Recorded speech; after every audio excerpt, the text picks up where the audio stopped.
Hey, man, is that Double D? Yeah, man. Well, turn it up, man. Let's just go in and, like, kill all the orcs, right? They're the bad guys. Who gives a shit? We just hack and slash and we loot their dead bodies, right? Hack and slash, kill them all, you know, conquer the infidels. Boy, that campaign sounds like a barrel of fun, doesn't it? Somebody who's opening a refrigerator and leaning in, right, is the language of a woman. Somebody who's opening the refrigerator and being cut off halfway through that lean is the voice of like a mermaid or a siren. Right? This is not the face of the hobby anymore. And I think there's been mistakes made in years past where people assumed that D&D players were all, you know, white dudes in a basement. Which has been a faulty assumption for a lot of years and gets more and more false every day. And so it's, in my viewpoint, honestly, guys like me can't leave soon enough. I just had to be born with empathy and a weakness for socialism and femboys. For socialism and femboys. For socialism and femboys. You gotta put a little hot sauce on the taco, you know what I mean? We want this dwarf to be the dwarfiest dwarf. Right. We want the elf to be the elfiest elf. And just the dashiest dash of Tabasco. The voices need to carry across water. I'm a creative. It's a huge drain, right? Because fans can be awful. When we got the descriptions, they were very adamant. They were like, try not to make it like a white blonde guy. Like, please, like, we love him, but there's like 500 million of them. The diversity that the characters need to have needs to reflect the gaming world now. The mix of people that are playing these games, you know, it's not, you know, 13-year-old white boys held up in their basements. It's a very diverse crowd, you know. You say white lives matter, they don't. White lives don't matter because white lives aren't a thing. What's this? What's this? It's the jacket. The jacket. The jacket. Lutherville, Marina Del X, Otisburg. Otisburg. Who's this monster? She's got her own place. Otisburg. It's a little bitty place. Otisburg. Okay, I just wipe it off. That's all. It's a little town. Yep. Okay. We'll do it live. Okay. No. We'll do it live. Fuck it. Do it live. I'll write it and we'll do it live. Fucking thing sucks. 5, 4, 3. Great, Sam. We dumping chump. It's a landslide, sir. On guard. Have a look at the headlock here. See that chap over there? Get your hand off my penis!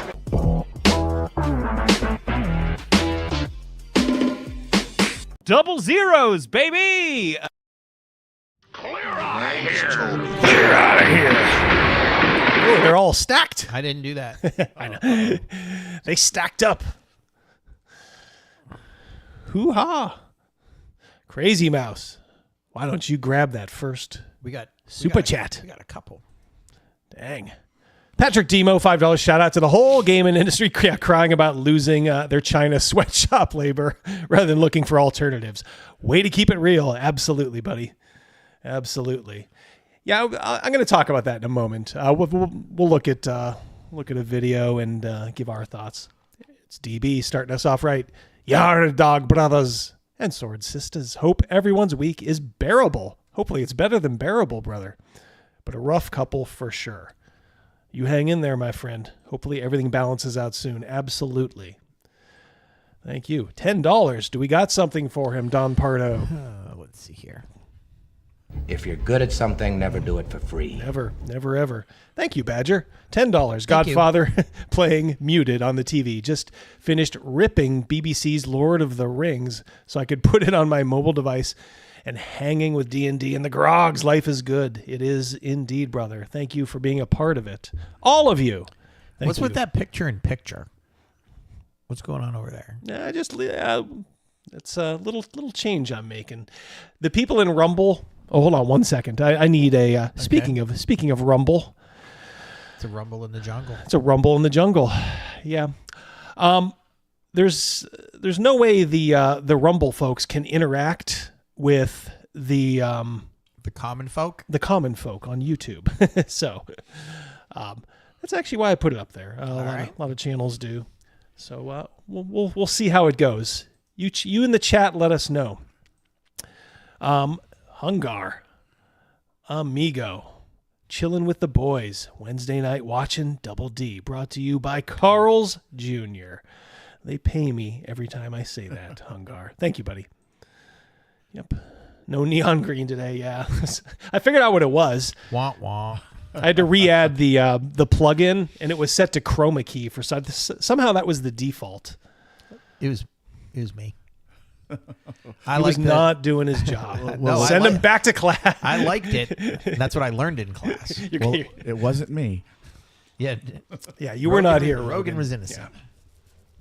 We have got so very much stuff to go through. Raptor 7, Rumble represent. Oh yeah, there we go. And see now, he can see like what's on the YouTube chat. He doesn't have to have two things open. He can kind of take a gander there. So, like I said, we'll see how it works. You guys let me know. Do you like? Do you not like? For now, we'll give it a shot. Why not? All right.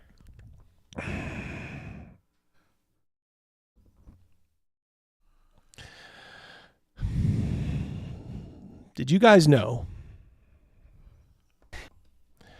that they are bringing back an extinct species? Yes. I heard about it. Did you hear about this? Chat. Was that the guy that used to work at Wegmans?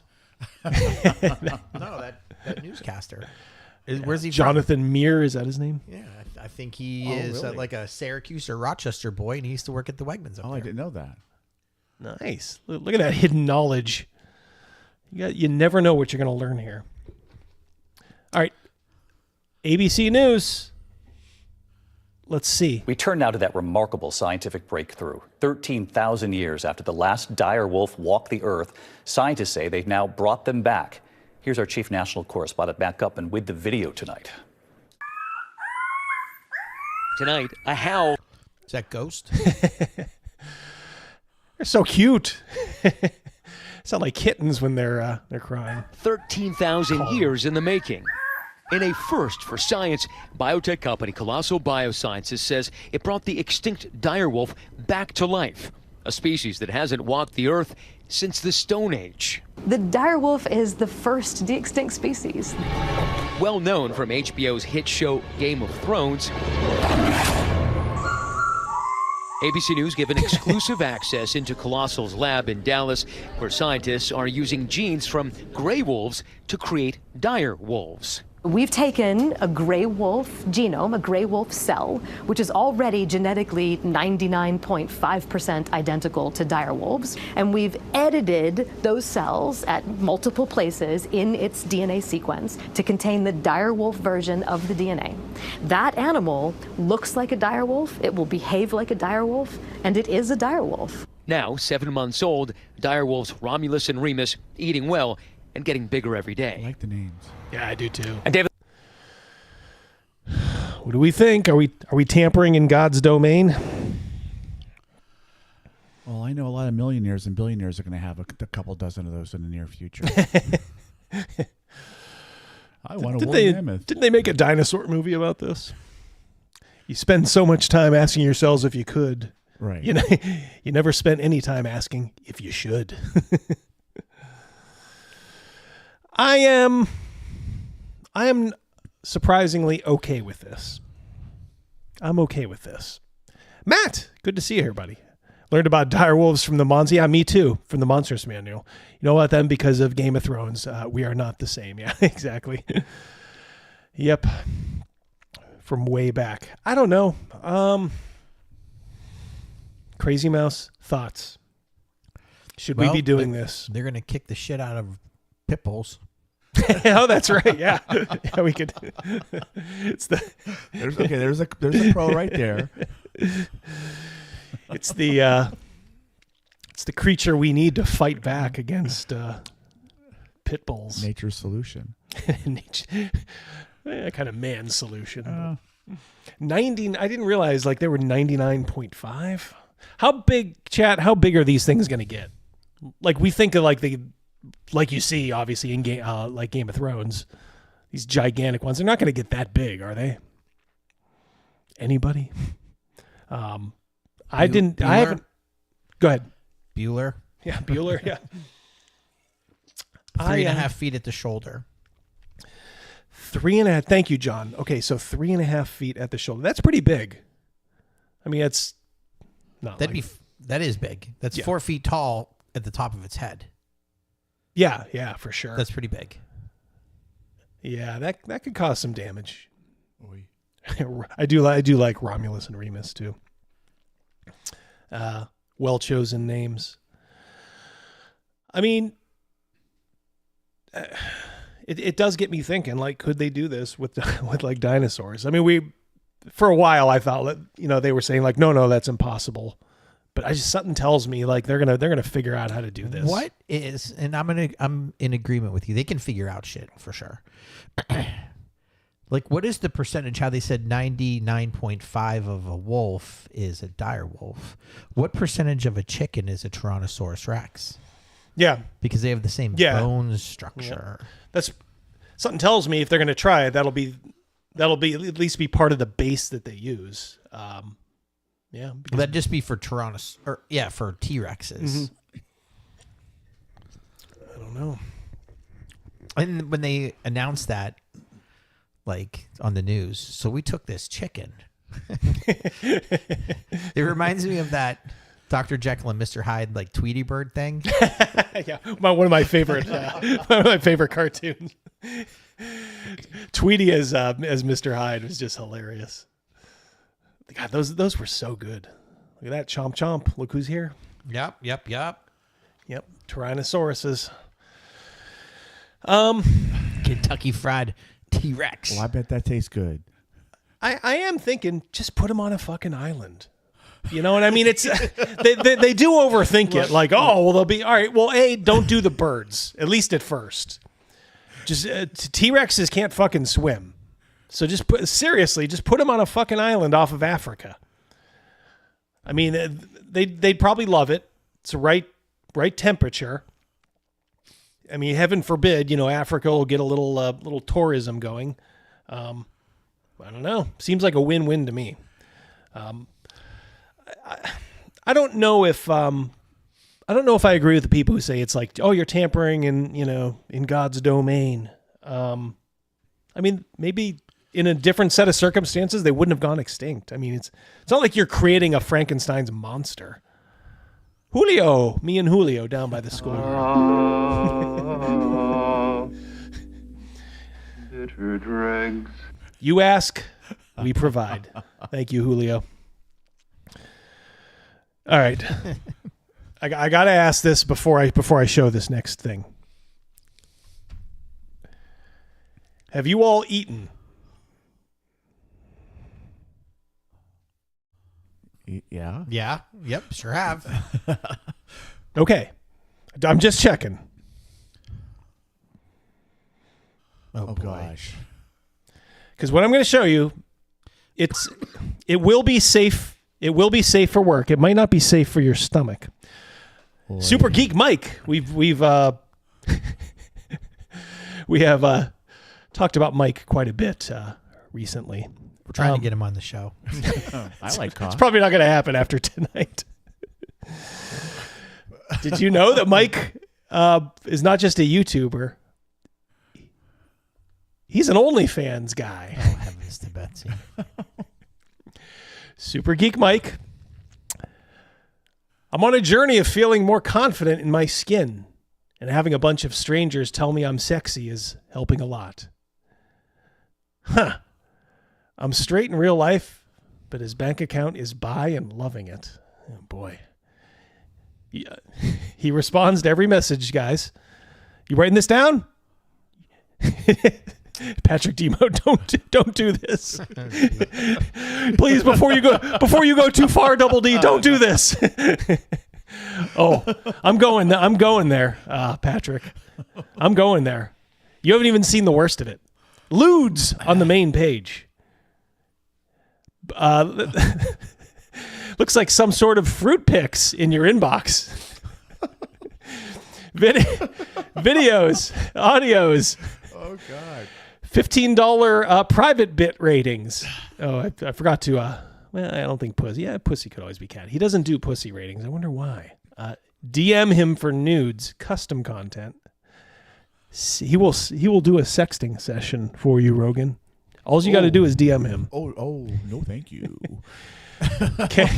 Is this April Fool's? Because it says it's April 1st, 2025. I think that was just a coinky dink.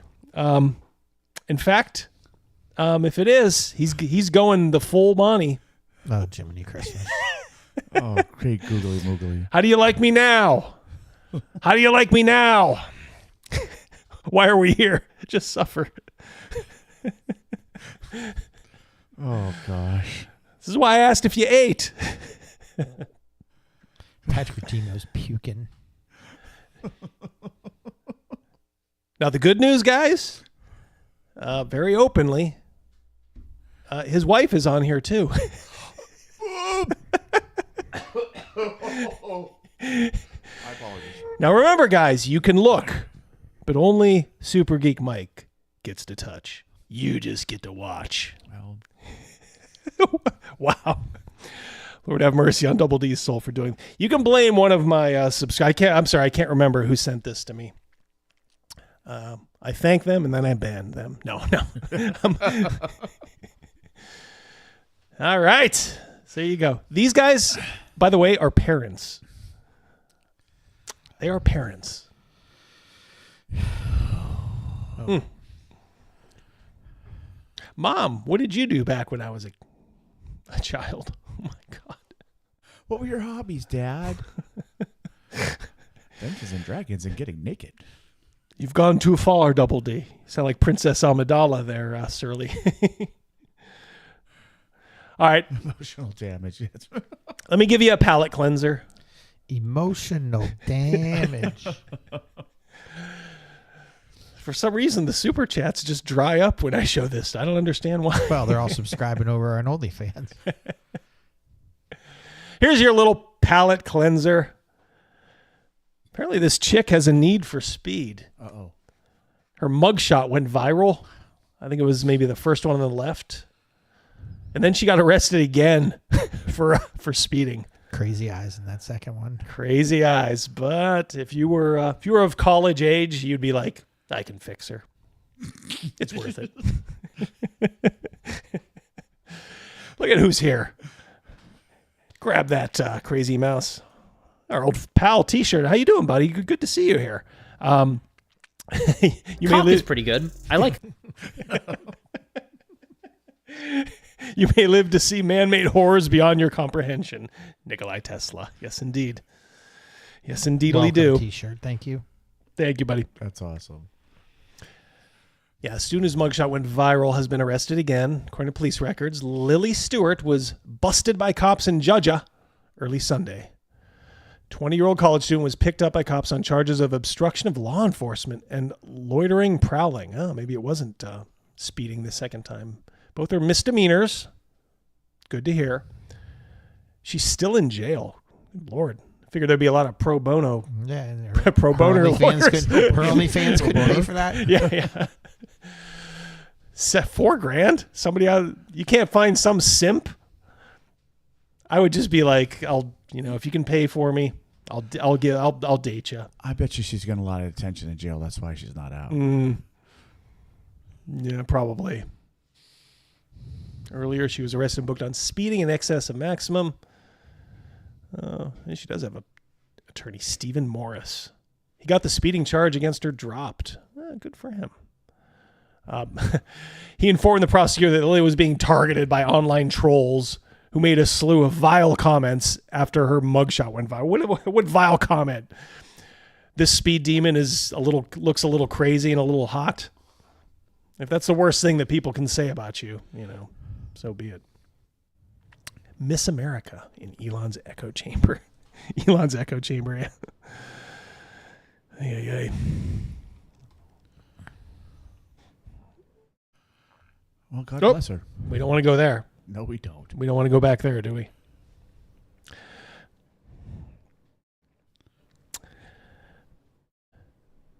As a reminder, guys, VentureCon. I don't know if he's announced it. He has a big guest of honor.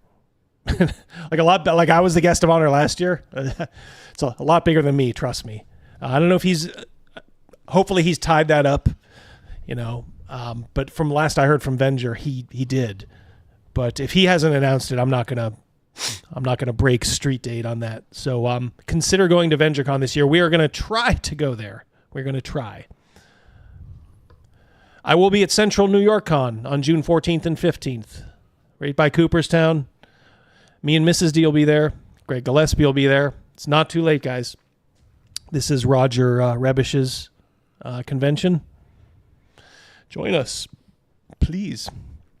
We'll also be at Origins. Hot Crazy Matrix, yeah, Cal. Yeah, like I said, if you were younger, I think I missed the DM mic part. Thank you, God. Yeah, you did, Asterion. If you ever feel like punishing yourself, go ahead. You also missed Dire Wolves, too. Snake Oil's got his tickets for VentureCon. Oh, really? Snake Oil, we're going to try to make it. We are definitely going to try to make it. I believe Chris Miller's going, too. Yeah, Chris Miller said so. Chris, if you're there, I don't know if he is, but he hasn't shown up yet. You got to look at Jeff Hatch. How you doing, buddy? Chris has to get there for the full time. Like last time, he literally drove 18 hours to come for one day and then drove back. So he's got Jeff Hatch is going. Really? Holy shit! You got your tickets to VengerCon, and I'm running. Okay. Well, we're gonna try to get there. Lord Mattias, he'll be there. Are you coming again, Matt? All right. Interesting. Yeah, I'm not sure if it would work,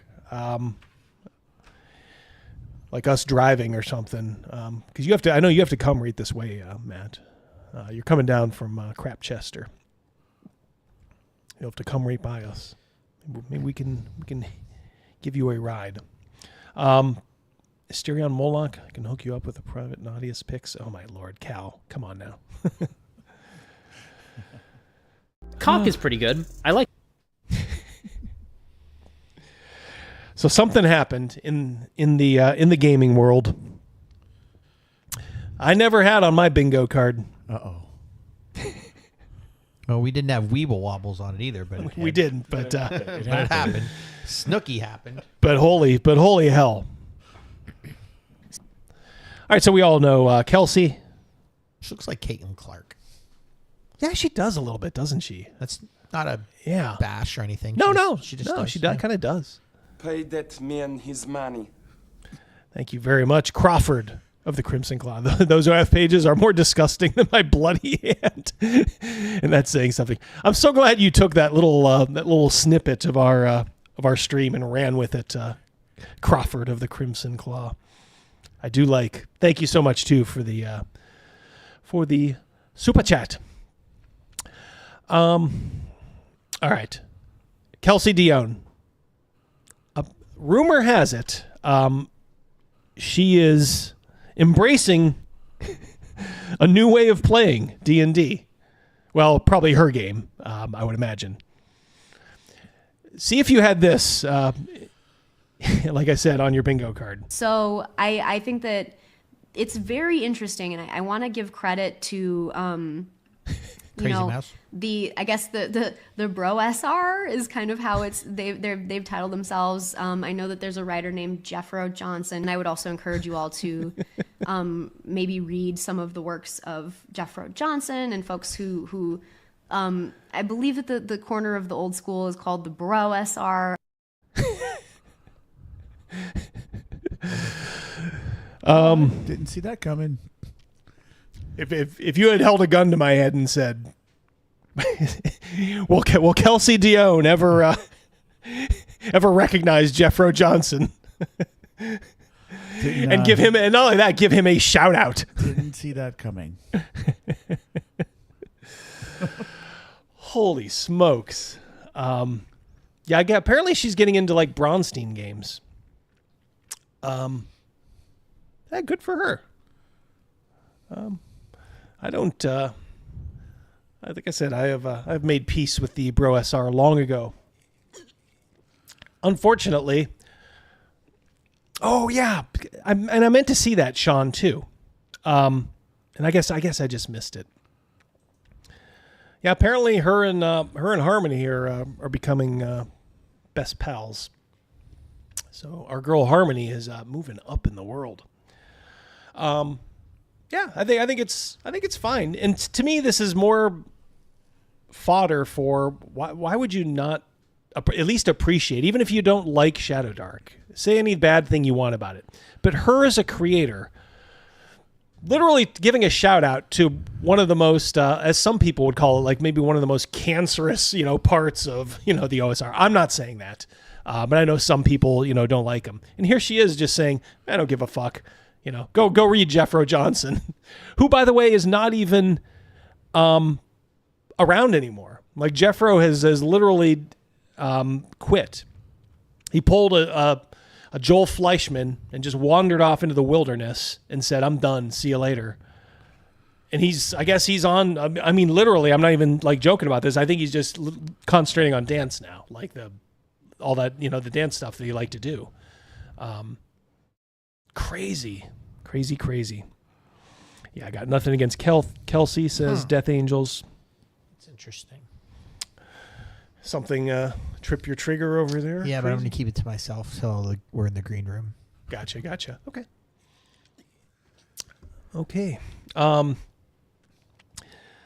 Yeah, let's see what Sharky has to say. Oh, the whole BroSR thing. I keep adding more to this. Lime green. Yeah, we need the lime green. Like lime green Skittles. The whole BroSR thing is just okay, I guess. Having open tables and random people coming and going was a thing in high school. Yep. Game stores. Yep. Totally unnecessary for regular groups. Yep. Yes, Matt, she's not afraid of experimentation, which is why she's been doing so well creatively. Yeah, and it's like, you got to learn. I think a lot of people just have to learn to just be happy for other people. Right. And then realize like, oh, she's not like a threat. Like she's not taking money away from anybody. It's not a zero-sum game. Yeah,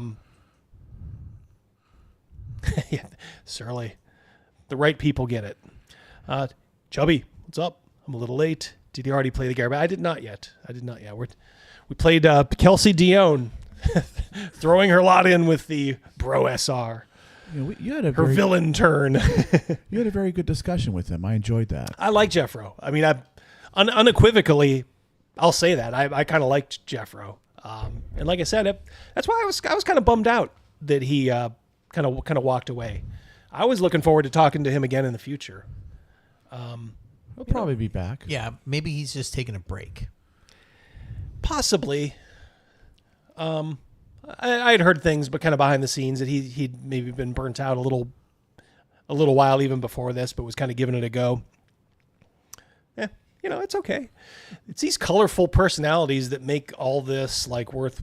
Why wouldn't you embrace someone like that who just comes in and I don't know, pretty much does pull on like a full pro wrestling act. Dang. Did you guys see how many we at live? My phone is not working. 156? All right.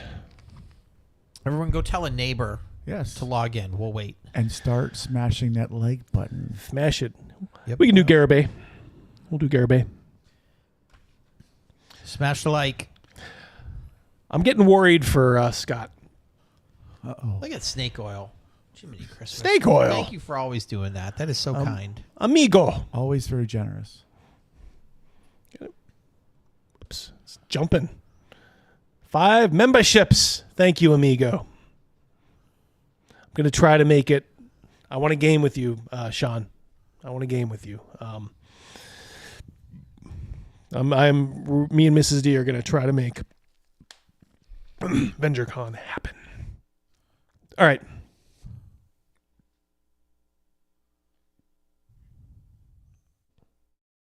Guess we're on number 7.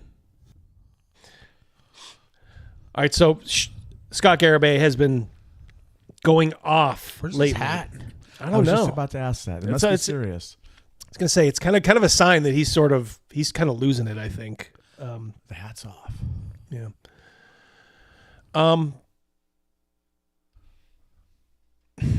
He's really going off on Matt Mercer and the critical role. Worry not. I'm a bottom. We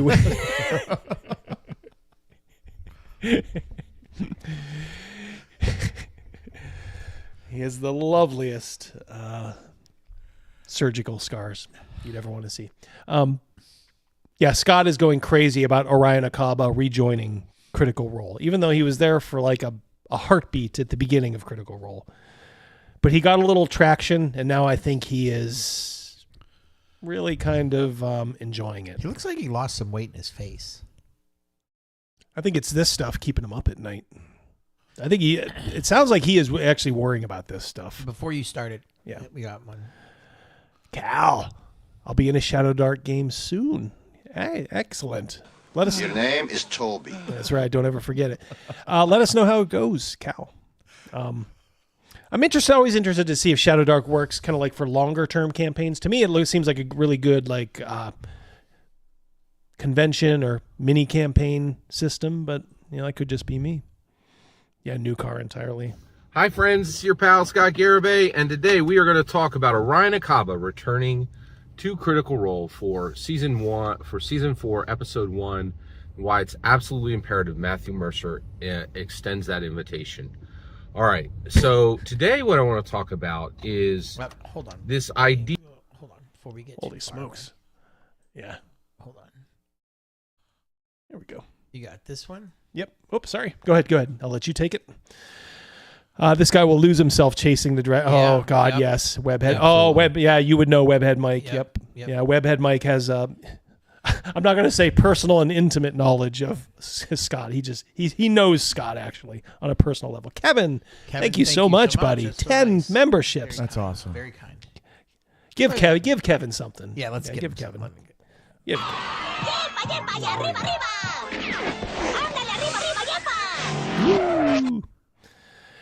Thank you, Kevin. Thank you, Sean. Thanks, everybody who super chatted. Chris, thanks for joining us.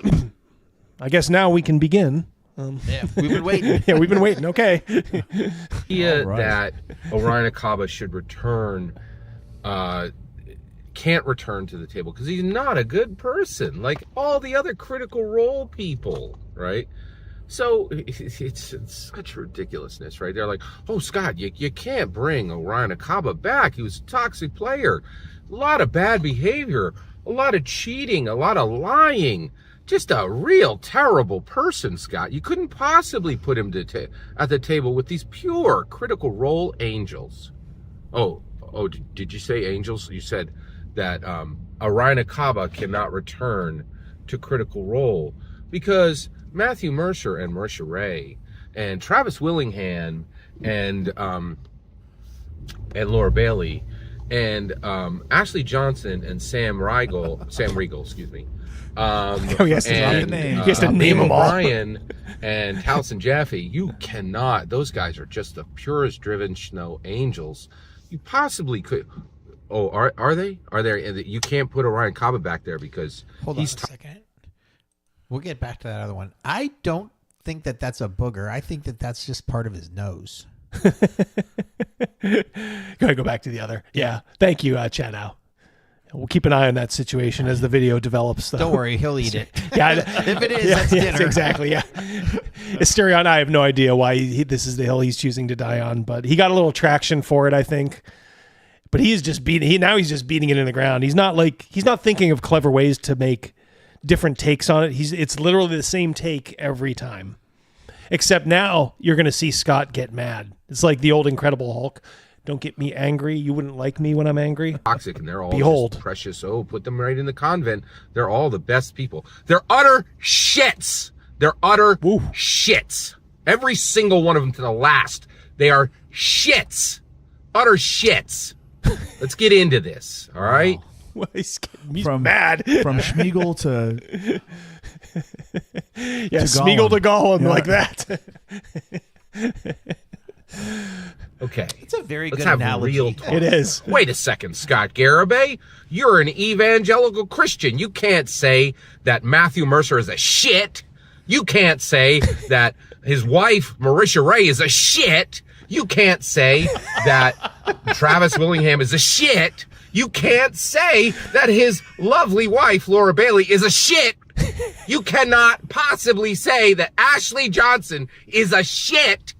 You cannot possibly say, Scott, you're an evangelical Christian. You can't say that Sam Riegel's a shit. Right? Hey, I draw the line at fresh cut grass, okay?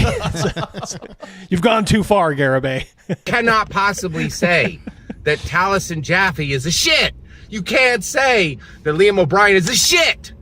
You can't say that, Scott. You can't swear. You're exactly right. I can't swear. I'm not allowed to swear. What do you just I say? can't say those people are shits. He just ran something over. Hold on, I'll go back. What is it, 10 points for a person in a wheelchair? Maybe just 10 seconds. Yeah. Sorry, 235. Let's go back to 221. There we go. Okay. Right? You cannot possibly say that Taliesin Jaffe is a shit. You can't say that Liam O'Brien is a shit. You can't say that, Scott. You can't swear. You're exactly right. I can't swear. Somebody is mourning a dead cat or a dead dog, I think. Holy smokes. Asterion for 2. You can really see the crazy in his eyes. Yeah. I think, well, Webhead Mike's here. I mean, I think he's pretty much said that Scott has some anger issues in person. Roxy Soxy. Ran over one of the new direwolves. There you There's go, one left. There you go, Roxy. Yeah. Thank you. It's just Romulus now. Remus is kaput. He's a goner. I'm allowed to swear. I can't say those people are shits. They said it. They said it on day 1 from the beginning. Let's get into it. All right? Ooh, let's get into it twice. The gloves are off. But first of all, I appreciate the conversation we're having very much. And one of the things that critters are saying is that you got to go back and watch from the beginning. You got to DYOR. You got to look at the beginning. You got to look at the home games. You got to see it from the start, which I have been doing. And you know what I found? They're all shits. They're all shits. Every single one of them to a last. And that's not me. Maybe a little too much, Robbie. This is a little too much. This is like when you drown your taco and you're like, this is where you got to sign that waiver when you go eat it at a restaurant. But like, this is the inferno. Oh, boy. That's them, right? Do you know what they named their group at the beginning to tell you and me exactly what they are? Romulus, so long. Back to square one. Intense team. They named their play group Shit. They're all shits. I'm getting the feeling he does not script his videos. That's just me. You think? I don't know. I think he may just fire from the hip. On his Literally. notes, it just says, let it go.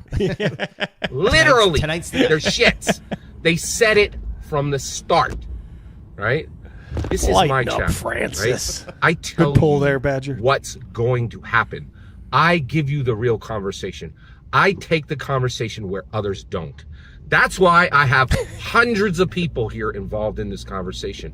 And that's why people come back, even when they say they won't. Jeez. These ain't speed bumps. He's on a real road. Yeah. I have people coming in the comments saying, I don't like what you say. I'm sick and tired of it. Bye. A week later, a day later, a month later, right back in the comments because they're not getting this anywhere else. Right? These conversations are not I fear you're happening right. anywhere else. I cover politics, right? I said 3 months before the election. On record, you can find it right here. Donald Trump is going to win, right? Nostradamus there. Man, Quasimodo predicted that. Is that right when Joe Biden pretty much had an aneurysm on stage? Yeah, sorry, Scott, you weren't the only one there. Go ahead, we'll pick these up. That Quasimodo predicted it. That's a Sopranos reference. Oh, is it? Okay. Bobby Bacala got him and Nostradamus mixed up, and he That's right. I do remember that. Quasimodo predicted this. Patrick Demo, Old Man Yells at Clouds, brought to you by Garibay. Yes, indeedly do. T-shirted, $5. Let's guess the smell in that car. Type your answer in the chat. Oh boy. All right. I'll be on the I think lookout. it's McDonald's with unchanged underwear. Probably a week old. It's my first guess. He just picked up a DoorDash from Wawa, so whatever is in there. Lord Mattias. That's not the flex you think it is, Scott. Yeah, exactly, Matt. Holy crap. Post-angst Gen Xer. What happens to Scott when Critical Role does not return Orion Akaba to the table for Campaign 4? I have a suspicion that's highly likely. So I guess we're going to find out pretty soon. Corn chips, BO, and desperation. Shadow and Sun. Yep. That's a powerful smell. Yep. As I told you, Shadow and Sun, your magazine is on the way. And I think Surly said he was fine giving his copy of Mad Scribe that Chris Miller was so kind to donate. We'll do that in a little bit.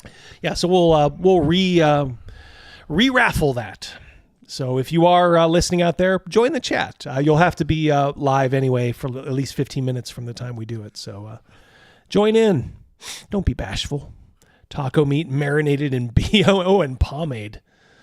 Yeah, that hair, man. That Scott's got to work on the shampoo.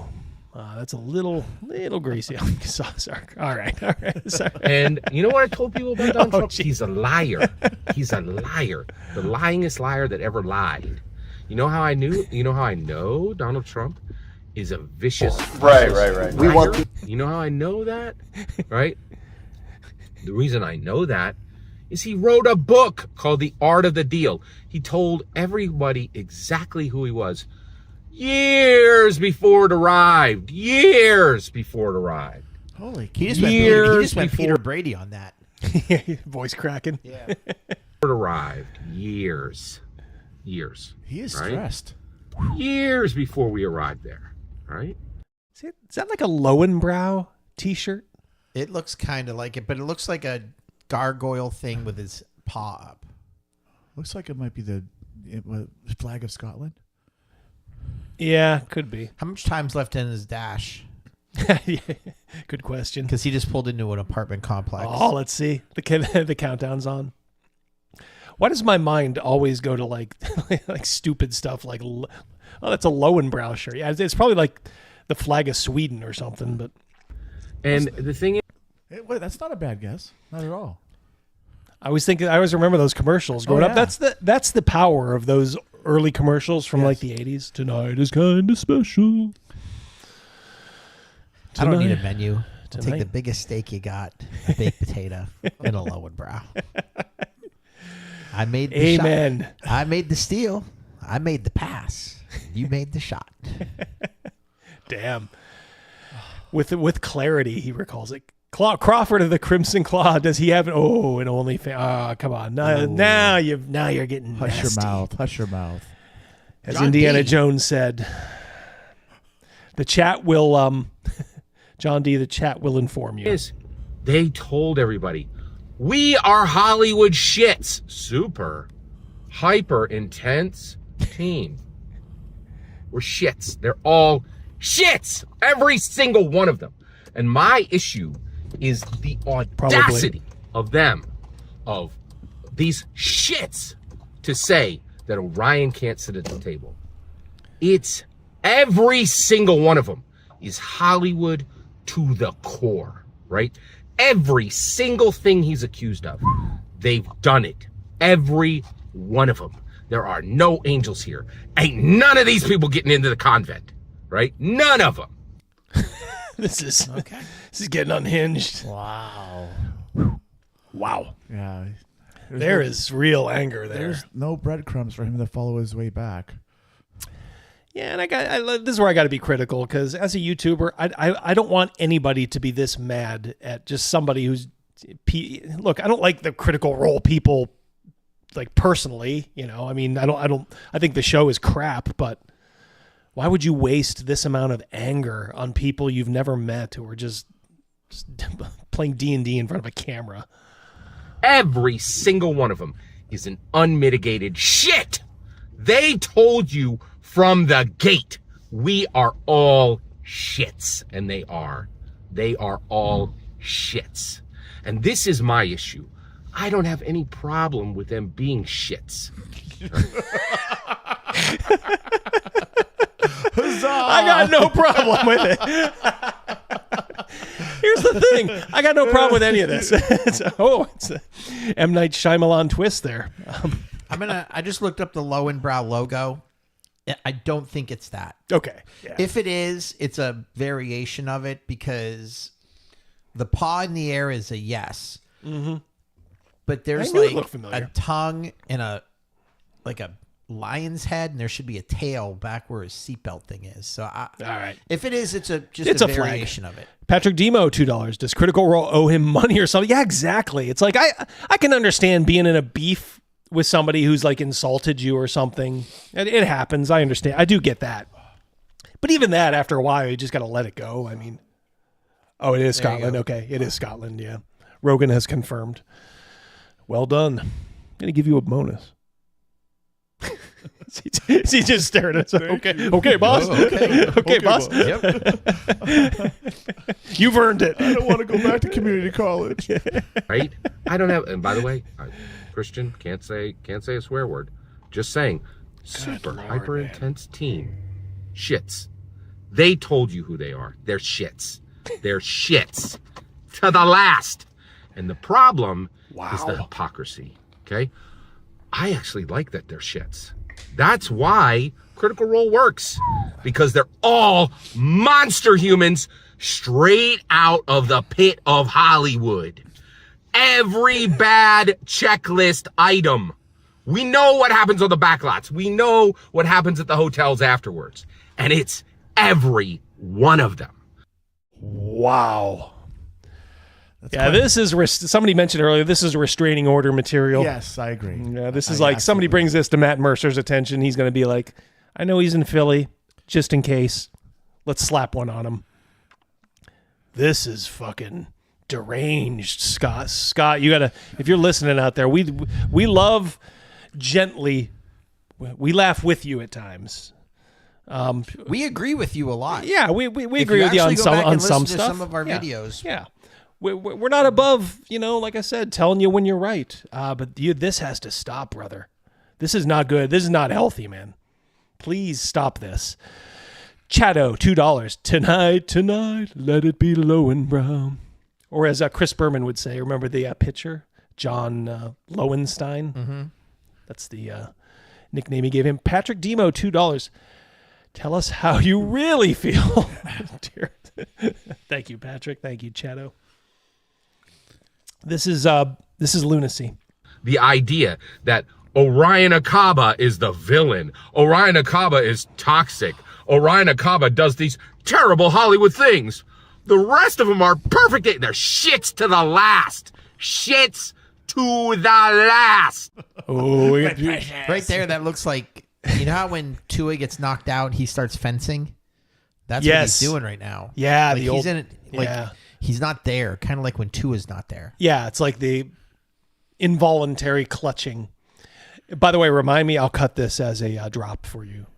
Okay. Shits to the last has some legs. I feel. They told you from the gate, right? Oh, look at this. With Chris Miller sitting in on our production meetings. There we go. All right. I'm gonna do it as a drop. That way we can relive it. I'm gonna put it in Crazy Mouse's arsenal. My issue is these shits saying you can't return to the table. Your behavior is toxic. Every one of them are. He's doing the black girl thing. Did you see that? Cow. Two circles and a Hollywood shits. Every one of them. Right? And I'm here for it. I know I'm an evangelical Christian, right? You want to go watch an evangelical Christian live action play? If you take his glasses off and see how big his eyes actually are. Yeah, it's almost like that medical condition where the eyes kind of like bug out a little bit. And I think that, honestly, that's just due to his anger right now. I think that's what's causing it. Oh no, he didn't. Right? It's going to be boring as all get out because there ain't nobody there, right? Where do we get the best entertainment? Let's name it off. Jonathan Majors, Johnny Depp. Just keep expecting to see on the side just some guy knocking on the window. Is that my? Is Do you that got- my? yeah, do Is you have that my my food? Wawa? Do you have my food? Robert Downey Jr. Hollywood shits to the last, right?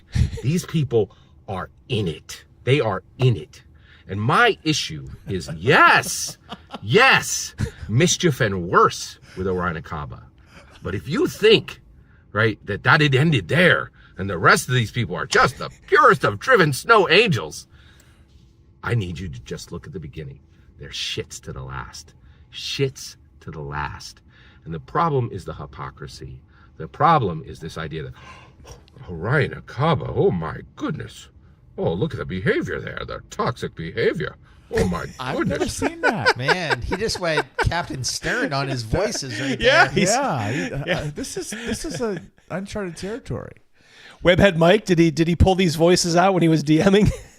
Mac Thompson for almost $2. Gentlemen, I think Scotty's off his meds. Yep. Mac Thompson, I think you're right. You are correct, sir. Crawford of the Crimson Claw. Crimson Craw. Be right back. Need to go take a critical. Shits. Damn. Oh, my stars These and guys. garters, I couldn't possibly. Please. They're shits to the last. Every single one of them checks off the Hollywood checkbox every week, right? And the difference is the rest of them. The thing is, this is highly entertaining. I gotta say, it really is. I mean, he should do more of this. T-shirt said he went Southern. He just reminded me of Colonel Angus and Christopher Walken.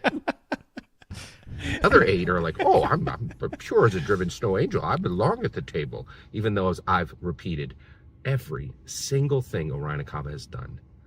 They're all shits. They're all shits, literally. It's the name they gave themselves. They were like, hey, we don't want anybody to get confused. We're Hollywood shits. Like, here's how the many name times he said that on word day in this video. 1. At least 20, 25, the issue right? is the hypocrisy. Oh, for sure. 30, right? maybe?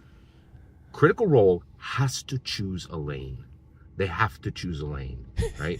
They can say, yeah, we're all Hollywood. Go ahead, throw up his stereons. He seems like someone who got beat up a lot in school and spends all of his time thinking about it. Yeah, there's some deep anger there. I mean, it reminds me, he ain't one of ours. No, he's a Philly guy. A Philly guy. Remember in Dark Knight, remember when Joker was like torturing those guys on camera? Say it. He's got like that sort of demeanor. Yeah. Like Yep. that's sort of like just crazy sociopath demeanor about him. Just hand him a wooden door and an axe, and he's having his Here's Johnny moment. Here's Scotty. Crom laughs at the 4 wins. Started running Dark and Deep. Great system. Dark and Deep. Okay. I do not believe I have heard of that.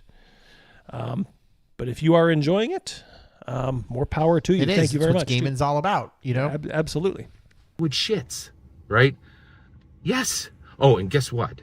They were calling themselves shits when they were. It's like shit wallpaper now. You don't even like know it's there anymore. It's We know it's coming. Just how many can he pack in within a minute? Way back there. Way back there. Back when maybe some of the rays of friendship were real, right? These guys are millionaires now. They have global corporations. They've fired people, right? These guys are deep in it now, right? You think they're less shits now that they're rich? This is my issue, right? Oh, yes. I'll tell you my issue. I'm waiting for this DoorDash to get delivered. Crazy Mouse's OCD is kicking in because this is what he does for a living. Like your mental clock was going off probably like 2 minutes ago, right? Orion Akaba was a very broken, problematic person, right? food is I'm a getting very cold. broken, problematic person, right? But the reality is, let's stop pretending.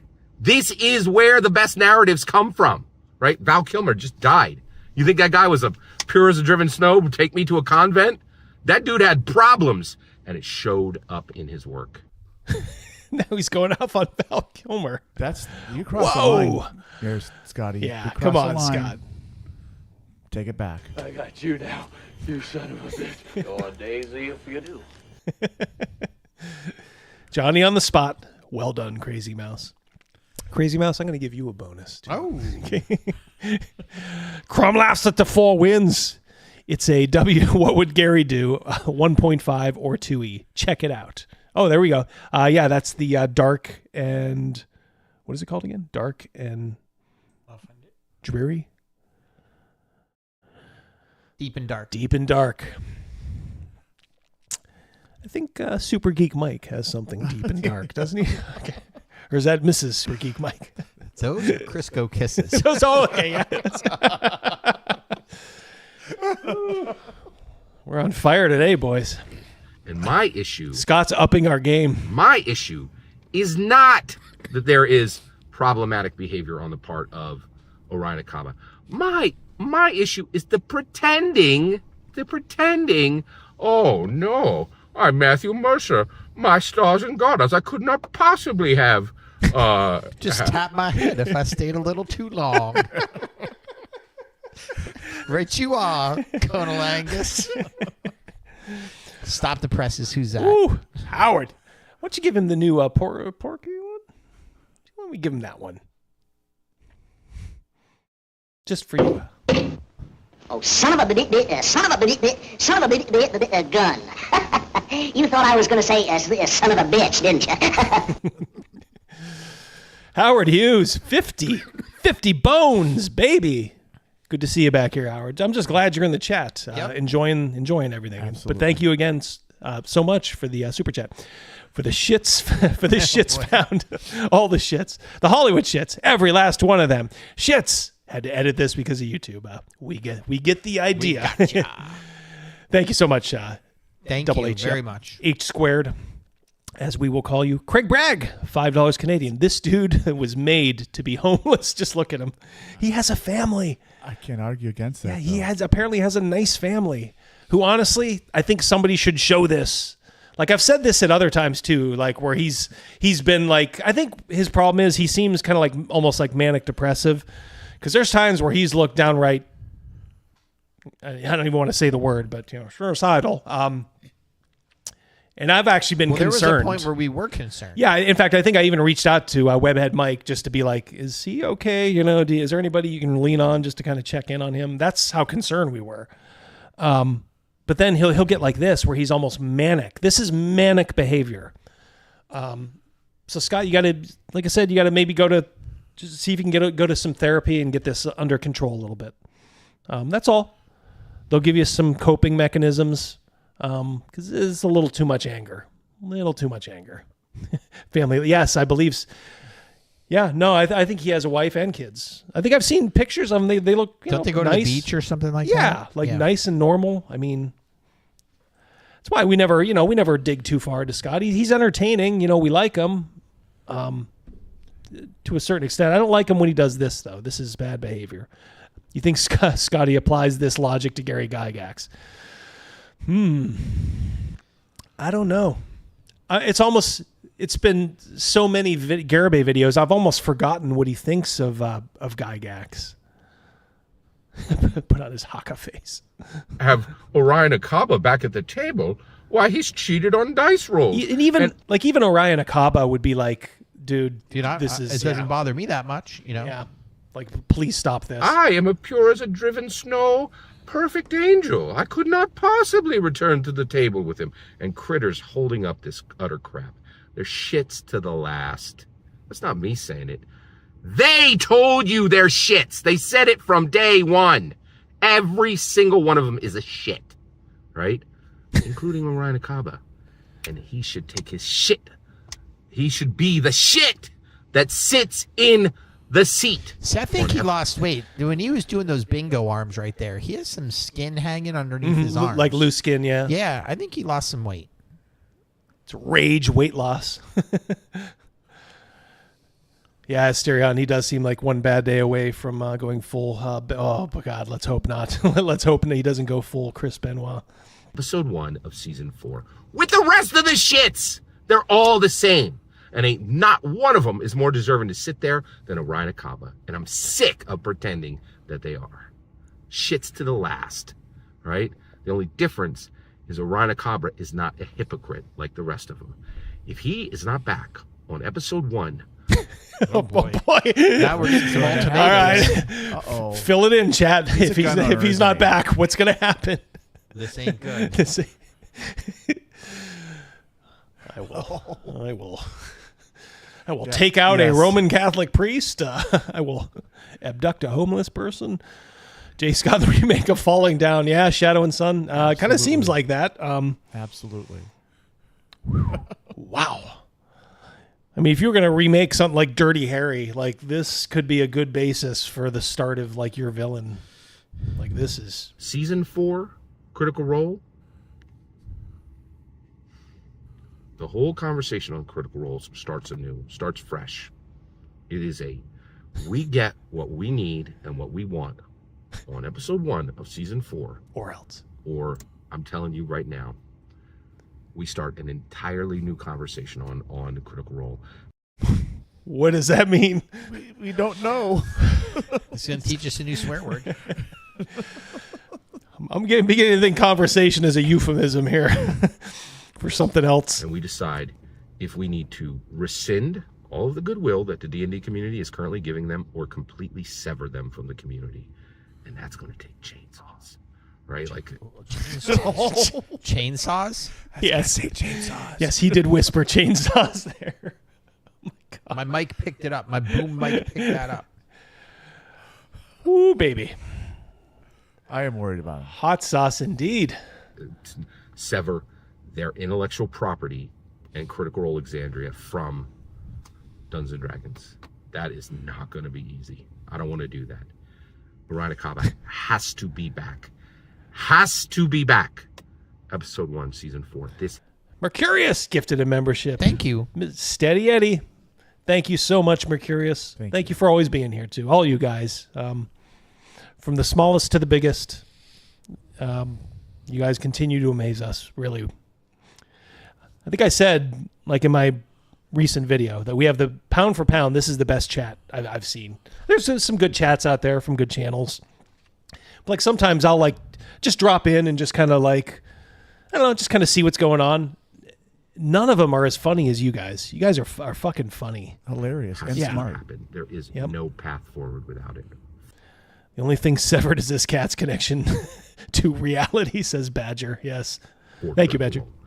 Every single word, including shit, you just heard is my humble opinion.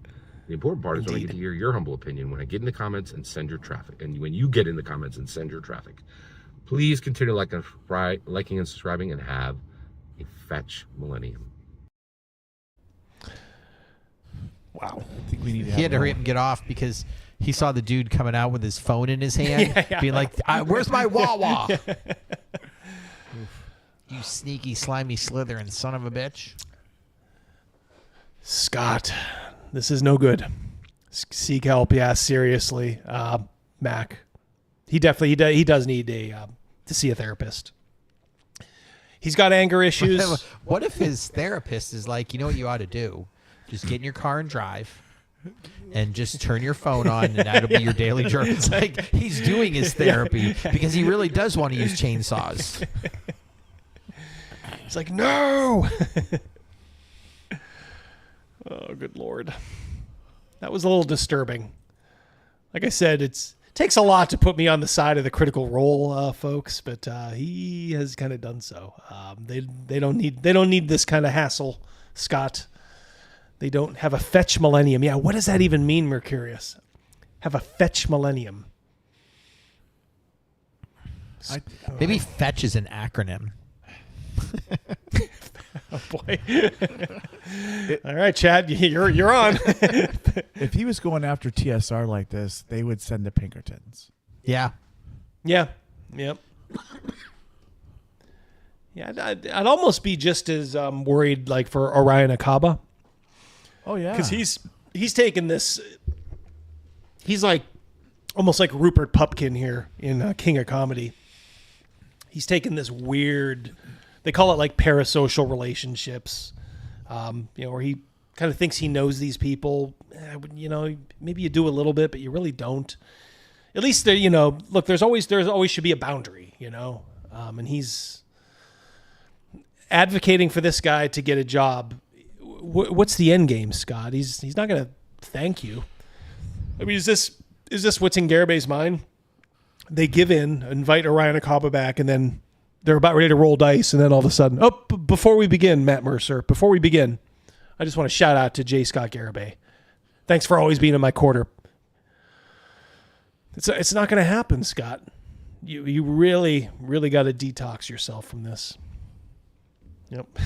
Fucking excellent time chasing happiness, Fetch. There you go. I like it. Yeah, excellent time chasing happiness. You know? What's that movie with James Caan and Kathy Bates? Misery. Misery. Yeah, Misery, yeah. Yeah, this Akama's going to wake up one day. That just got brought up, her Oscar speech, because her mom told her that, like, she didn't like that she didn't thank her or something like that during her awards speech. So she's been holding this in for forever. And some guy went and found the speech and was like, "You did." And then she's like, "No, I didn't." And he played it for her. And she was like moved to tears that she did actually thank her mom. I did see that. Yeah, that just came up like yesterday or today. Okay. Huh. That is interesting. She's good in that movie. Fetch his new slang. All right, so we're just old and unhip, I guess. I never saw Mean Girls. Boomers. Yep. My daughter watched Mean Girls. They use it in that. Okay.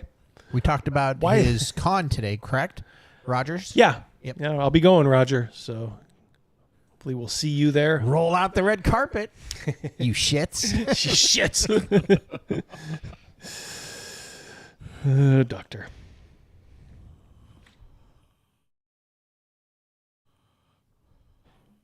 Want to see the most annoying woman on the internet right now? Let's do this. I've been with my husband for almost 20 years, but about 3 years ago, I was strongly considering divorce, and I want to talk to you about why. So I'm going to tell you the story of the day where I thought to myself, maybe I don't want to do this anymore. My husband and I had 4 kids. We both worked full time. All right. So they both work full time. I am almost positive. Can you guess what her job is? A stay-at-home mom. I'm guessing. Essentially, but there's things you can do now as a stay-at-home mom. Oh no! Where you, yeah, she is. I believe she is. Her quote-unquote job is being an influencer. Oh, I thought you were gonna go in the OF direction. No, I don't think she's that bad. But that's probably about the best thing you can say about her. Her husband is a lineman, literally a guy who climbs up on telephone poles and puts people's power back on. I got a lot of respect for that. Oh, fuck yeah. Craig Bragg, $5 Canadian. I make car videos for YouTube, but I ran about politics and Blair White's Tuck Game. What kind of Martian rants about D&D live plays? Wish I knew, buddy. Wish I knew. Been together for 16 years at this point. We've been together since high school. And on paper, I have an amazing husband. He is incredibly supportive. He's kind. He's loyal. He's a great dad. He's very hands-on. He's an active participant. He's always present. Like, on paper, what else could I ask for? What could you ask for? Isn't that what any woman would want from her guy? But in reality, my experience is very similar to the experience of other women. I had this amazing husband who on paper was great, but I was incredibly frustrated and burnt out from our marriage and from motherhood. Because what happens to so many of us is that we marry these amazing men and we have amazing relationships and then we have kids. And when we have kids, women tend to carry a disproportionate amount of the work in the home, the work of raising kids, and the mental load. And that is exactly what happens. The mental load. Are you fucking kidding me? This person I'm getting angry at. Oh, I have 2 other short ones from her. Yeah. About 3 She's months nuts. after my 4th baby was born, I remember looking at my husband and saying, I need more. I need you to do more. I am exhausted. I am in charge of everyone and everything in this house. Every night when we cook dinner, you ask me what to make. Every day when you drop off the kids at daycare, you ask me what they need in their backpacks. Her job is to sit in front of a camera and do this. I do believe.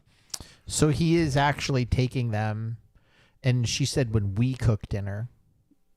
Oh, that good catch. So she said the word we. We. So and he then helps. Also, so he does help, and then also he does take them to school or daycare, and they all can't be in daycare. Unless she pumped him out 4 years in a row. Probably not. Yeah, so 4, 3, 2, and 1. Yeah, I see why she would have to be home and he would have to do that. But still, it's not like he's making her load the car up with the baby. And then I am the project manager of this home and I need you to do more. Oh, I love how they give themselves these grandiose titles. I'm the project manager. About like what the salary of a mother should be. Did you ever hear that?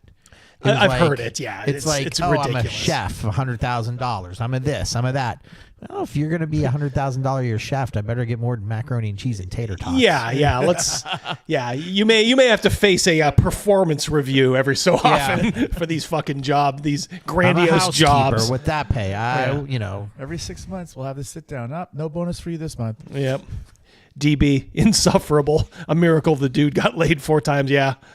That's what I was thinking too throughout all this. And he looked at me and he said, her name is okay, Paige just tell me what something to or do. other. Right? Every woman has heard this. Just tell me what to do and I'll do it. And I said, okay, something that would make my life easier is if in the mornings when I came downstairs with the 4 kids, because I do mornings by myself, the dishwasher was emptied, the dishes were put away, and the trash was taken out. That would make my life so much easier because when I've got the 4 kids running around and the baby crying, I can't be looking for their favorite water bottle in the dishwasher. I just need to know it's clean. And he said, yeah, of course. What? Yeah, I'll do that. That's no problem. And so, of course, he does it. And, of course, he does it.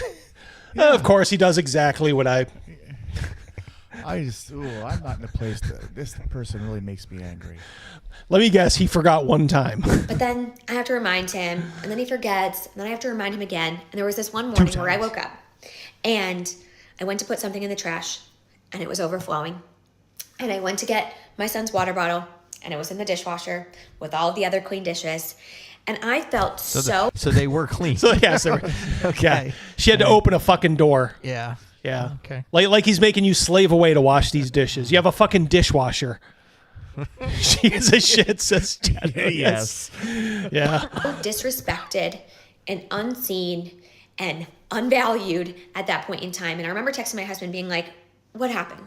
Like, why didn't you do this? And he said, sorry, I was running late for work. And I remember I'm hanging on a fucking thread trying to install the power in Saskatoon. Trying not to get electrocuted. This bitch. Oh, my Lord. Oh, my God, he doesn't see me. Because what he's done... I hate this. Tell me she comes back. Tell me there's a happy ending to this because I just can't stand this person. I don't feel seen. I don't feel seen. Oh, I hate that. Has now made me late for work. And he doesn't care about that. This is what modern feminism has done to women. And he doesn't see how every single thing in our home happens because I ask him to do it. Or because I do it myself. Or because I planned and organized it. The diaper bag is full because I filled it, right? I put the wipes in there. And I felt so frustrated. And I remember thinking, what's the point? What's the point of doing this with someone else? I might as well just do it alone. And it's not because my husband didn't love me or he did anything to me. And it's not because I didn't love him. But because I felt so taken advantage of in our relationship. And this dynamic, it doesn't happen by accident, right? It's not like my husband did it to me. But she's given him every benefit of the doubt. But she's like, I almost divorced my husband. Yeah. You almost threw away a perfectly good man. Yeah, exactly. Get the elevated sense of self-worth this person has. No one of consequence. Talk about first world problems. Yes, exactly. I'm of a mind to give her a Sharon Stone divorce from Total Recall. Consider that a divorce. We've been raised in this society that tells men and women who they should be in marriages and what it looks like to be a good mom versus a good dad. And we know the bar for moms is way up here and the bar for dads is way down here. Oh, fuck you. Oh, fuck you, cunt. No. Fuck you. Oh, man. I hate... I am beginning to just utterly loathe people like this. How dare you do this? You got 3 guys in here right now that are dads, and we're solid dads. Yep. We work hard, we're diligent, we're observant, we're hands-on. Yep. You know, and this kind of situation right here, this lady right here is poison. I guess our sin is we're not women. Chado, $2. Sorry, I forgot the dishes. I was nailing my secretary. Oh man, hopefully there's a good one back at the back at Edge headquarters for him. Patrick Demo, $5. Listening to this harpy is getting me awful close to violating my alignment. I hear you. I hear you, brother. And we fell into these norms. We fell into these roles in our family, despite the fact that we never wanted to. And I'm lucky, and I say lucky because I have a partner who I know loves me and wants me to be happy and was willing and able to change. And so we did the work to figure out what equity looked like in our relationship. And I can tell you now, 3 years later, that we are happier than ever. We did the work, or you just berated him and harangued him until he gave in to you. That's the work these days. Father of 8, Mac. Good for you, Mac. 8 is enough. Dang. Good for you. Attaboy, Mac. Guess who she voted for? I'm gonna guess she didn't vote for the current occupant. I don't see the bull ring though. I don't know. She's a high-tech version of that. Last night on for $2, a younger, nicer upgrade is waiting for that guy. Yeah. With any justice. Oh, I agree with that. Right here, T-shirt. Yeah, it must be pretty good, or maybe he's just so busy. T-shirted. He's exhausted when he comes home. He's just like, you know what it is? He loves his kids. Yeah, he loves his kids, and he'll bear this out. Yeah, we've already seen he's a good dude behind the scenes. So I can. Yeah, you're absolutely right, Rogan. 100%. Good call. He's just like, I'll stick in here until they're 18. Yeah, because I don't want them to grow up in a broken home. He'll do that. He'll put up with this for his kids' sake. That's how good of a guy he is. Cal, let's order food from Scott for her. Oh boy. We'll never get there. It's like in Star Trek when matter and antimatter collide. It'll be like a explosion. 4'10" Vietnamese woman would treat him. Yeah. He needs to go over to Thailand Our kids are and thriving. bring back Our a prize. home runs like a well-oiled machine, and that took a lot of work. I want to say it took like 18 months to get there, and it was well worth it. But it is not uncommon. And so here you are. He's put in the work. He's done it. Everything's supposedly good. But here you are bitching to the world, literally throwing him under the rug for the whole world to see. And this is blowing up this chick. So now I'm sure this guy's really, really happy. He has to go face his coworkers and be like, dude, why are you married to her? Like, does she hate you? So if your wife Does your is wife coming hate to you and she's saying, I'm burnt out by the mental load and I need you to do more, she's not just saying that because she wants you to do more chores. She's saying that because truly it can hurt your relationship. It can ruin your marriage if you do not participate in an equitable way in your home. Or you could do 1 or 2 less fucking TikTok videos every day. Yeah. You could do one or 2 less of those. And then maybe you'd have a little bit more energy for your kids. It's like those nurses doing dances during COVID. She'd be right at home with those people. Crazy. So what does that look like? What does it look like to change these dynamics? Well, we need to really assess in our homes what the work looks like. Because in most homes, you can't talk about your relationship with your husband, being a parent in your home life, and talk like a CEO. Well, she's a strong and powerful woman, so she can. We have to assess the equity of this. This is exasperating. Looks like he's given her a pretty nice house. Yeah. Like that's a oh yeah. Those are marble top in her kitchen. Yeah, that's marble. Yep. the data Those are supports trees in the Women backyard, do a not stop disproportionate amount signs. of You know work. what I'm saying? Yeah. Like Yeah, this is an inner city. Yeah, they probably live in a nice suburb, or maybe out just on the fringe of I haven't seen a suburbs. bus drive by her house through that window. You know what I'm saying? Like that looks like a yard. Mm-hmm. Just do. They do more of the cooking and the cleaning and the laundry and the childcare while also working full time. And The talking with the hands too. That's a dead giveaway. Yes. You younger guys, you see a woman like this talking with her hands like this in that sort of clipping tone of voice, just drop her right off. Go right around the block and say, this ain't gonna work out. Sorry. and have more time for things like their hobbies, like golf, for example, or just working out, running a marathon, right? And so we need to have hard conversations about what our time looks like, what our labor in the home looks like, what is invisible labor. We have to talk about these things, and when we don't, There's no such thing as invisible labor. Oh my God! Correct me if I'm wrong. They just love to bitch about everything. They bitch about everything. Oh my God. This is like, remember that commercial for like Budweiser when that referee's just getting screamed at by a coach and he doesn't blink. It's like, how does he do it? And he goes home and his wife's just screaming at him while he sits on the couch. How about the life insurance commercial you used to have on? Oh yeah. Ow! With the gun? Yeah. Yeah. Patrick Demo, $5. I'm not going to take this advice because I'm not married to a soulless super bitch. She is everything wrong with modern marriage. Yes. Yep, indeed. Hang on to yours, Patrick. You got a good one. The alternative is that you no longer have a marriage. Just a couple friendly reminders of things not to do with other people's kids around the holidays. First and foremost, a big one for me, don't feed them. Don't feed other people's kids. Don't. She's a cunt. Give them a bite of your cookie. That's it. Don't make them a plate of food. Don't say yes to a treat. Don't give them food unless their parent has explicitly said, yeah, they can have that. If they're asking you, go to their parent and say, hey, they're asking for XYZ. Can they have that? One, the parent might have already said no. They might have already set a boundary with that child around whatever they were asking for.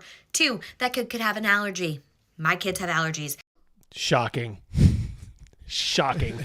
Is that a cookie? No, that's a frookie. That's a Yeah, they probably didn't have allergies until she thought they had allergies. Oh, God, yeah. Yeah. These imagined allergies these days. Oh, peanuts, milk, almonds. Strawberries. Strawberries, yeah. Oof. I mean, are their throats really going to swell up like it at the EpiPen?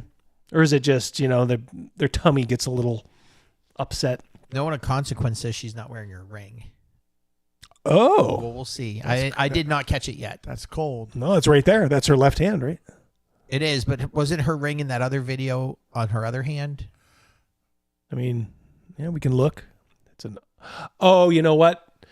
TikTok videos sometimes reverse the image. They flip, right. Yeah. So yeah, this could be that situation. Yeah. Please don't give kids food unless the parent has given you permission to do so. So that's one. Two, don't hug, tickle, kiss. She's got a ring on. Yeah. Do anything to a child that they don't want you to do. It's just reversed. If a kid don't hug or tickle a kid. It says, okay. No, I don't want to hug. Please don't tickle me. Leave me alone. Leave them alone. They are allowed to tell you no, and you need to listen to them.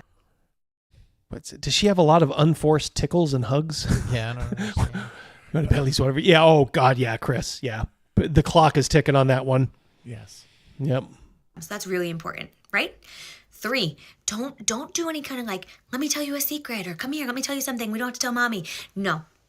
You don't get to do that. Even if it's about something silly, like a little gift, or you're handing them $1 for their piggy bank, that all seems well and good, but don't say, hey, come here. I want to tell you a secret, or hey, come here. I want to show you something. Let's not tell mommy. She must be a lot of fun to have as a neighbor. Yeah. Well, I was just gonna say, Crazy Mouse.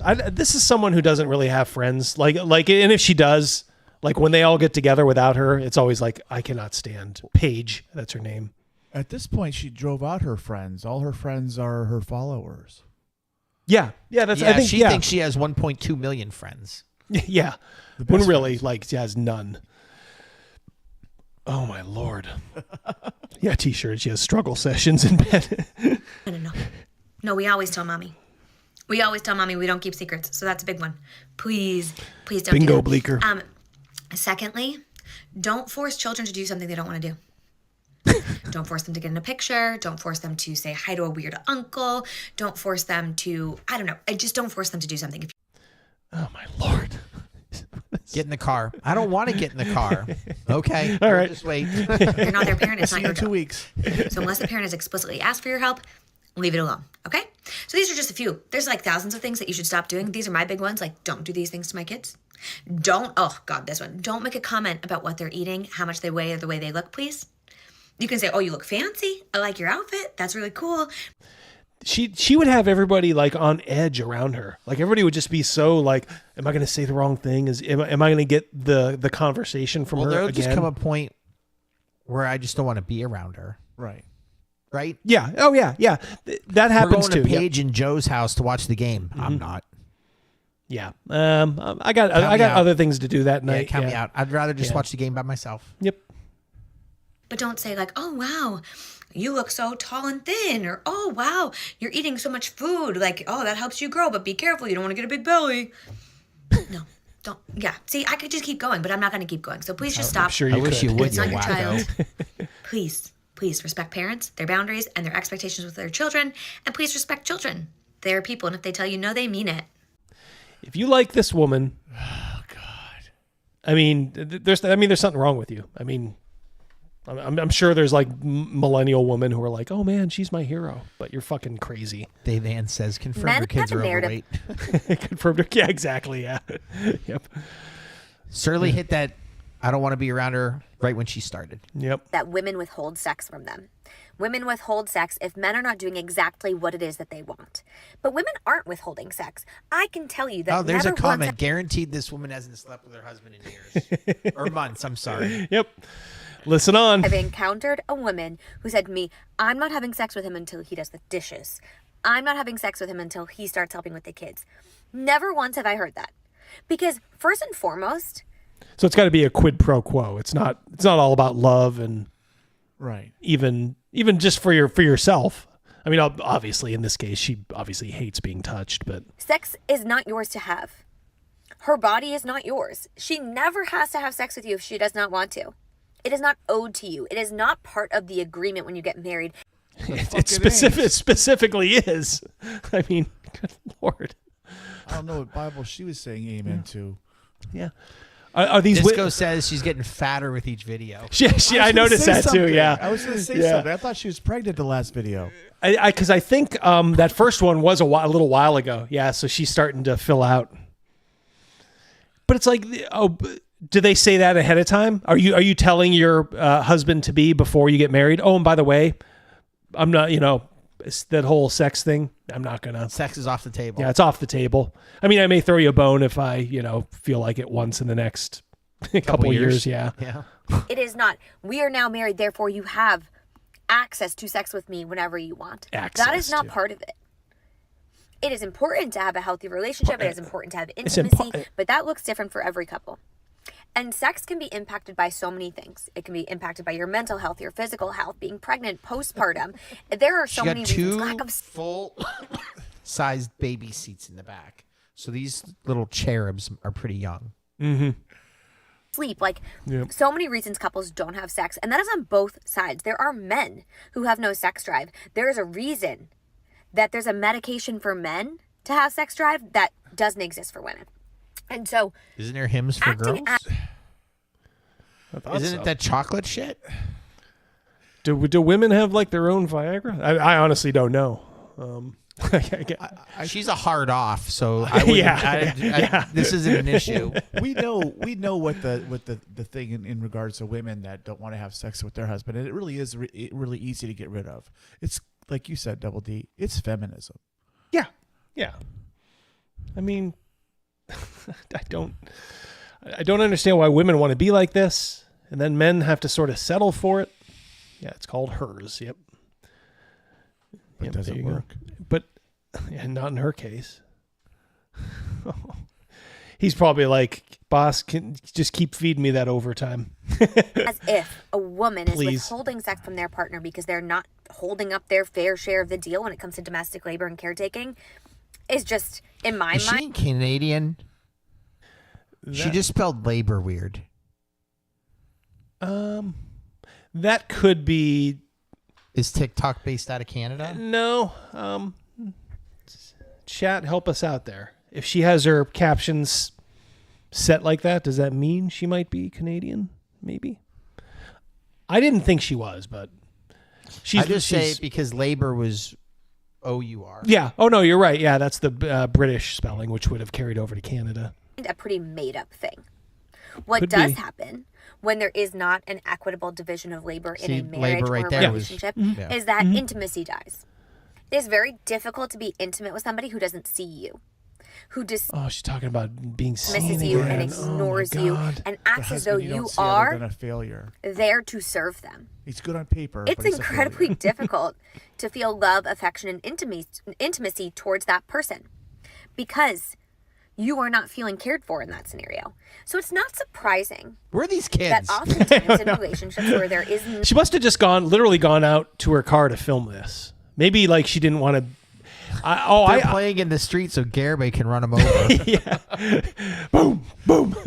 Did we hear 4 bumps? I almost think she was at home And then she's like, "Ooh, I gotta do the sex video, honey. I'm just gonna go out in the car and film. Oh, what are you gonna be talking Yes, about? dear. Oh, nothing.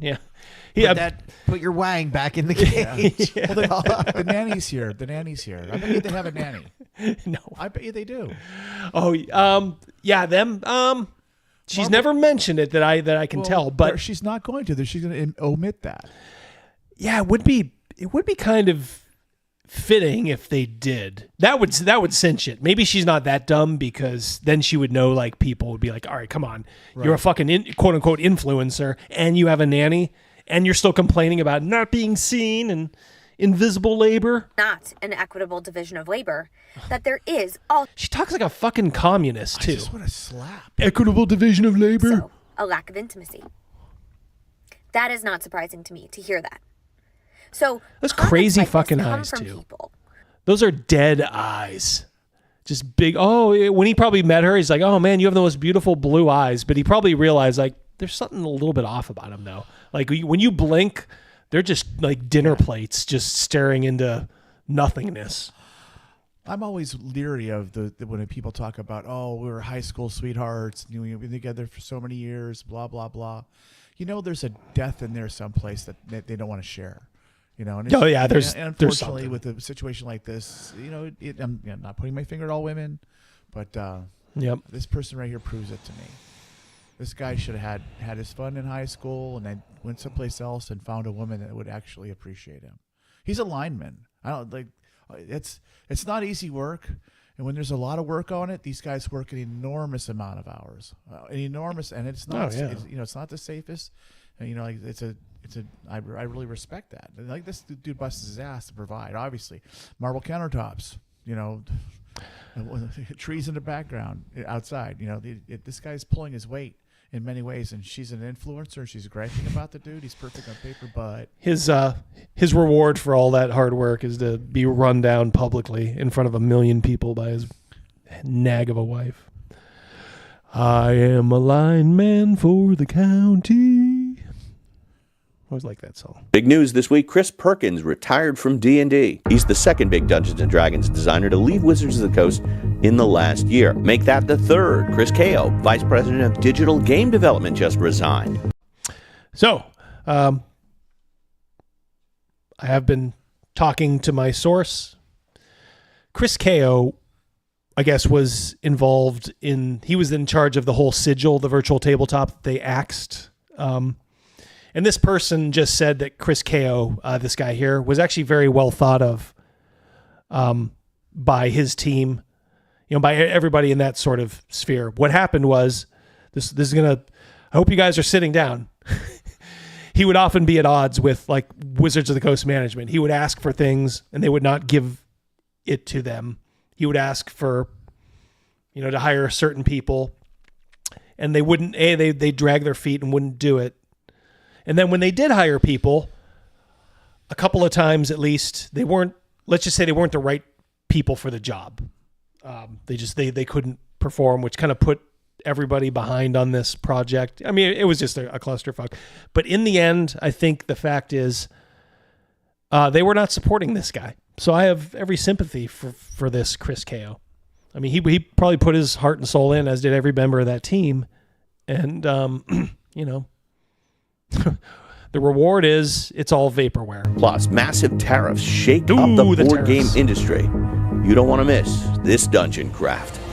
So the first big story, Chris Perkins, the longest-serving D&D designer, posted this on social media. Perkins actually stepped away from D&D a few months back, but now he is leaving WotC entirely. Perkins' legacy includes every edition of Dungeons & Dragons since the second, Curse of Strahd, and the new DMG, which I thought was excellent. I gave it a very good review. Perkins got his start as a freelancer for Dungeon Magazine. The scenario was called The Ward of Witching Ways. That's dungeon number 11, and his pen name was Christopher Zarathustra, the kind of pen name you create when you're still a teenager. He was a child prodigy. And Christopher Zarathustra? Wow. That's a little, even as a teenager, that's a little much. He eventually became editor of Dungeon Magazine. I also freelanced for Dungeon Magazine. I can tell you the competition was fierce. They only published something like 30 scenarios a year. So it was a very competitive process to be. Well, let's just say I was in Dungeon Magazine too, so I know it was competitive. Amen. I don't think he was the editor when I submitted and got accepted. I think it was the other Chris. Chris, his name might have been Chris Thomason. He was a nice dude, whoever it was. I think it was Chris Thomason. Yeah, he was very, very, very cool. Said he loved, the adventure that I had written. It was just a little one. He selected. You either had to That do guy, some. when he probably leaves the house, he's like, "See you next Tuesday." See you next Tuesday. He keeps saying that, honey. It's Monday.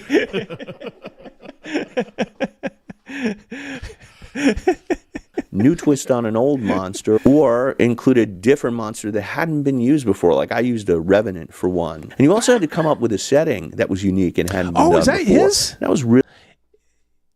Let me tell you something. If his adventure is the one in the middle, that with that Revenant, that actually has special significance to me.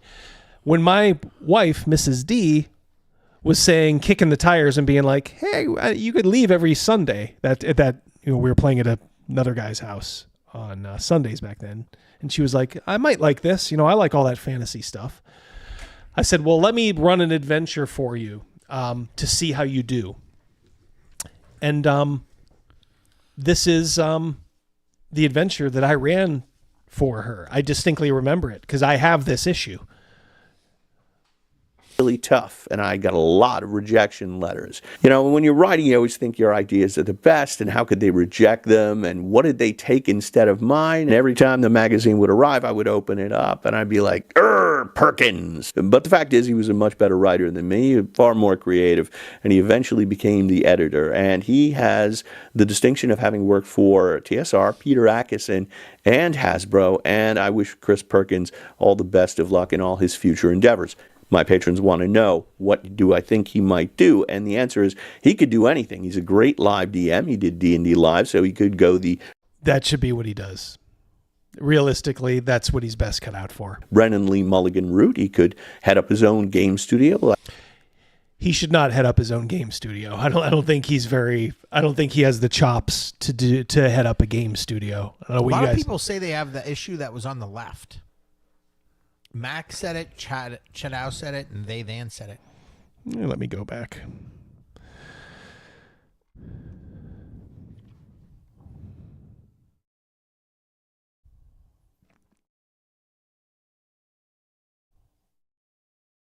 It's a cool cover. I don't have that one, though. The only one I have is the one in the middle. The one on the right looks like Tony DiTerlizzi, the Planescape artist. Looks like they got him for that cover, maybe. I think somebody was asking about what issue was your. I would like to tell you guys, but obviously that I would be doxing myself, and some people would use that against me. So someday, look, if I get fully doxed someday, I'll let you know. But yeah, it was not like even a full adventure. It was like one of those side quests or whatever. So it was not even like that huge. But he is right in that it was very competitive. Even I submitted it first, and he said, "I like this. You have a good idea, but you need to address these things." And I think his name was Chris Thomas, and he just said, "Rewrite it and send it back." And I did. And then it was funny because I got it and I tore into it, and it was they changed not all of it, but enough stuff where I noticed it. I'm like, I didn't write that. And I had to go back to like my manuscripts, and I'm like, oh yeah, I did not write that at all. They just added that, but that is their prerogative. I cashed the check. That D&D creative director Ray Winninger, and he got fired because of the Hadozi. Chris Kao, vice president of digital game development, who was betrayed oversaw by the Sigil 3D virtual tabletop, just resigned, posting, "What an honor it's been to work on games that changed my creative life, inspired me to chase this career, and allowed me to work with so many great people. It's been a genuine privilege to have contributed to the digital transformation of these legendary brands along such talented teams. Time to adventure onward." Remember the one D&D reveal trailer from back in 2023, just a year and a half ago? Well, half of those people are gone. Plus former Wizards president Cynthia Williams, who resigned this time last. Jeff is switching over to Rumble. Too many issues streaming YouTube. Well, I'm glad that option's there for you. Yep. Here. And there's I just multi-stream. That's the best way to do it right now. a pattern developing here. Either you quit Wizards of the Coast or you're fired. Planting my flag on Rumble and Twitter, team, or the social media liaison, or 90% of the sigil developers. That's their 3D virtual tabletop. That is now on maintenance mode with only 3 people working on it. Last quarter, Wizards' parent company Hasbro outlined a $1 billion cost savings plan, and I suspect part of that plan involves firing more people. That is what their chief competitor Mattel did just this past week. The more interesting question is, will D&D be subcontracted to another company? This is something I've speculated on before because there's a precedent. Warhammer. Back in the 80s, Games Workshop introduced Warhammer Fantasy Battle, and it was a runaway hit, turning that brand into a billion-dollar company. And they produced Warhammer Fantasy Roleplay as a spin-off. It was a great game, and it sold very well. But they stopped supporting it, not because it wasn't successful. It was for a role-playing game. But it didn't create that recurrent revenue stream that Warhammer Fantasy Battle did with the miniatures, the scenery, the paints, and the brushes. My friends and I, we played Warhammer for about 5 years. We played the Enemy Within campaign. It took us 5 years, and we never bought anything else. We didn't even play with miniatures. It was all theater of the mind. And that's good for consumers. It's the best thing about role-playing games is you don't need a lot of stuff, but that's not so good for a company. And that's why they licensed out the Warhammer Fantasy Roleplay IP to Hogshead, Black Industries, Fantasy Flight, and now Cubicle 7. And if you can get their new version of the Enemy Within campaign, it is absolutely fantastic. Any of you guys get this, the new Warhammer Fantasy? I've heard like mixed things about it. Some people say it's good. Some people say it's trash. I don't hear people talk about it very much, though. Like some people at the local game store, I think they stocked it for a while. But it just kind of seemed like it disappeared. I can't say that enough, how good the Enemy Within is. That's back at Cubicle 7 with some of the original designers, and Games Workshop doesn't have to worry about salaries, healthcare, or retirement benefits. And I suspect something like that could happen in a future edition of D&D. So Perkins may have escaped right before the purge. Meanwhile, tariffs are threatening to destroy the TTRP industry. A couple of days ago, Steve Jackson Games posted this statement. On April 5th, a 54% tariff goes into effect on a wide range of goods imported from China. For those of us who create board games, this is not just a policy change, it's a seismic shift. At Steve Jackson Games, we are actively assessing what this means for our products, our pricing, and our future plans. We do know that we can't absorb this kind of cost increase without raising prices. We've done our best over the past few years to shield players and retailers from the full brunt of rising freight costs and other increases, but this new tax changes the equation entirely. Here are the numbers. A product we might have manufactured in China for $3 last year could now cost $4.62 before we even ship it across the ocean. Add freight, warehousing, fulfillment, and distribution margins, and that once $25 game becomes a $40 product. That's not a luxury upcharge. It's survival math. Boo-hoo. Sorry. Asterion. Warhammer Fantasy 2nd Edition is the best. I've always heard that, yeah. In fact, I have PDFs of that, Asterion. I've never really delved too far into it, though. Enemy Within is probably one of the best fantasy campaigns ever written. Ooh. I'm always, my ears are always open for that kind of stuff. Enemy Within. Yeah, tariffs are not going to destroy D&D. Wizard of the Coast will do that by themselves, said Chris. Yeah, absolutely. It's like, I don't fucking care. If Steve Jackson Games goes belly up, what does that mean to me? They've already told me they hate my guts because I voted for Donald John Trump. So fuck you. Oh boy, we won't be able to get your next edition of fucking Munchkin. How many editions, how many different variations of Munchkin do you need? People ask, why not manufacture in the U.S.? I wish we could, but the infrastructure to support full-scale board game production, specialty dice making, die cutting, custom plastic and wood components doesn't meaningfully exist here yet. I've gotten quotes. Well, here's the deal. Maybe with these tariffs, maybe people will start to do that here, or people from other countries. I mean, go ahead. I watch YouTube videos. Oh, I'm sorry, go on. No, go ahead. No, I watch YouTube videos of people casting their own resin dice. Yes. $15, $20 ish. You know, Yep. you made your own mold, and boom, you're busting them out. I mean, it's handmade, and you know, but they look quality. That it's this can be done. It can be done cheaply. I agree, Rogan. Yeah, Chris Miller for $5. All my stuff is made in America. Yeah, amen. Yeah, funny how I think does not Troll Lord Games, do they not like do their own printing right here in the good old US of A? I'm almost positive they do that. Well, no, we got to send it over to China. All right. Well, I mean, that's if it makes sense, I suppose. I'm not going to rake you over the coals. But yeah, Palladium prints, Ironcaster. Yeah, they bind their own books. Are you talking about Troll Lord there? Yeah, it looks like it. Yeah. So why are these good companies? How can they afford to print here in the U.S.? Maybe you're just fucking bad business people, Steve Jackson Games. Maybe you're just terrible at business. Yeah, Patrick Demo, that excuse drives me nuts. That sounds like an opportunity to me. Yes, you can get this stuff printed here. Some people just don't. They get addicted to that, you know, shaving that, you know, $1 off per product, which is fine, but it's like getting shit. And I know because, you know, we deal with this, you know, for like the deck of many triggers and stuff. It's like you got to worry about like, all right, how long is it going to take? Oh, and then by the way, Chinese New Year, everybody's got to plan their fucking products around Chinese New Year because everybody at the factory just wanders off for a month and doesn't come back and, you know, for 30 days.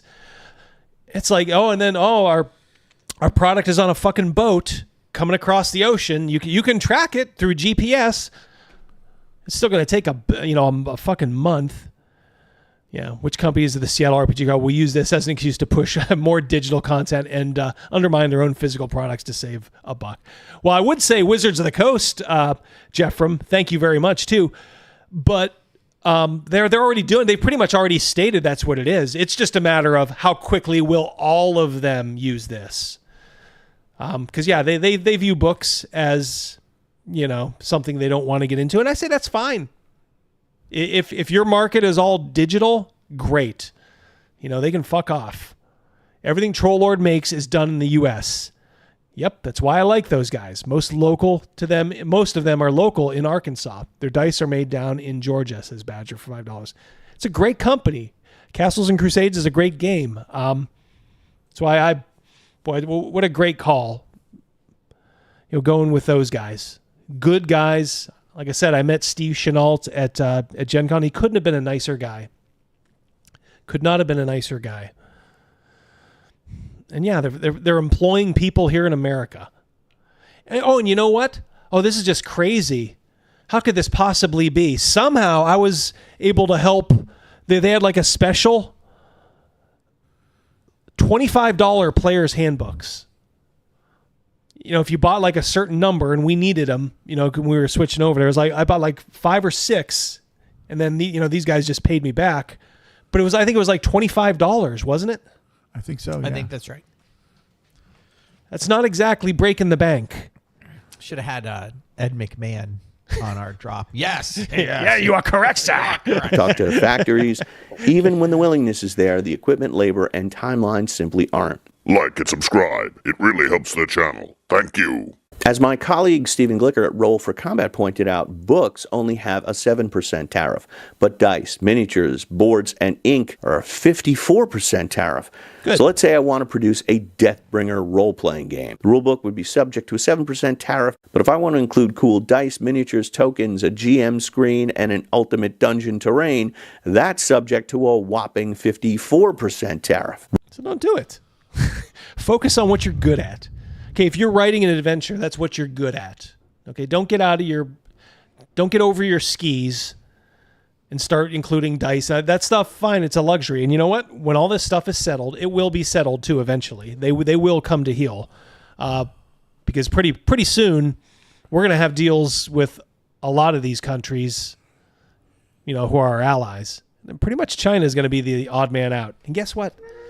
They need a place to dump all of the cheap shit that they produce, all of the technology that they steal. Did you see Crazy Mouse, Who's the other guy on Shark Tank? That Kevin, what's his name? Kevin O'Leary. Kevin O'Leary. I think right now we got like 100 and some % tariff on China. He said it should be 400%. Because he said they cheat, they lie, and they steal. They break every trade agreement that they're in, and they make it so that you can't compete with them. Which helps, when, their citizens, get paid pennies, on the dollar. Yeah, don't buy minis from China. Make STL files. Yes, guys, I have a resin printer myself. Just make the investment. You can just kind of do it on demand anyway. So it's like, sorry, I don't fucking care. All right, enough of that. All right, let's do Not it. enough of this. Oh, Death Angel Shadow, $5. I interviewed Steve Chenault 2 weeks ago on Sci-Fi For Me TV. Give that a subscribe. And TLG prints everything in-house or at a U.S. print shop. They give veteran. Yeah, I knew that too. They give veterans. How could you not like these people? Right. U.S. all the way. And they don't the thing is, they don't trumpet it. They're not on like X every day saying, America, yeah. They're just like, yeah, we're just going to quietly print a good, solid game right here in the U.S. Makes me love them even more.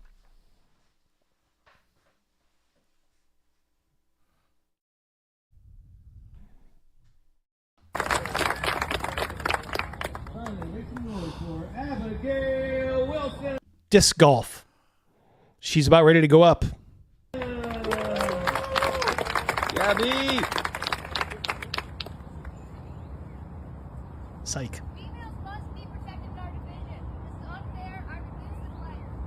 Woo! Wait, what? She said, females must be protected in our division. This is unfair. I refuse to play.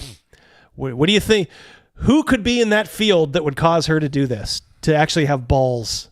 Could it be maybe a man in the all-female disc golf? No.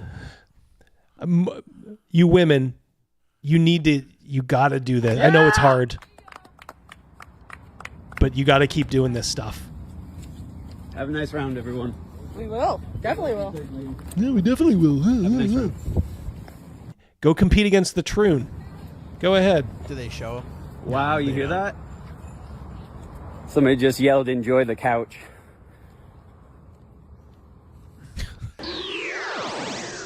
That's okay. A person like her and all the other women standing up for their sports are the things that they enjoy doing. That should be specifically for women. Yeah.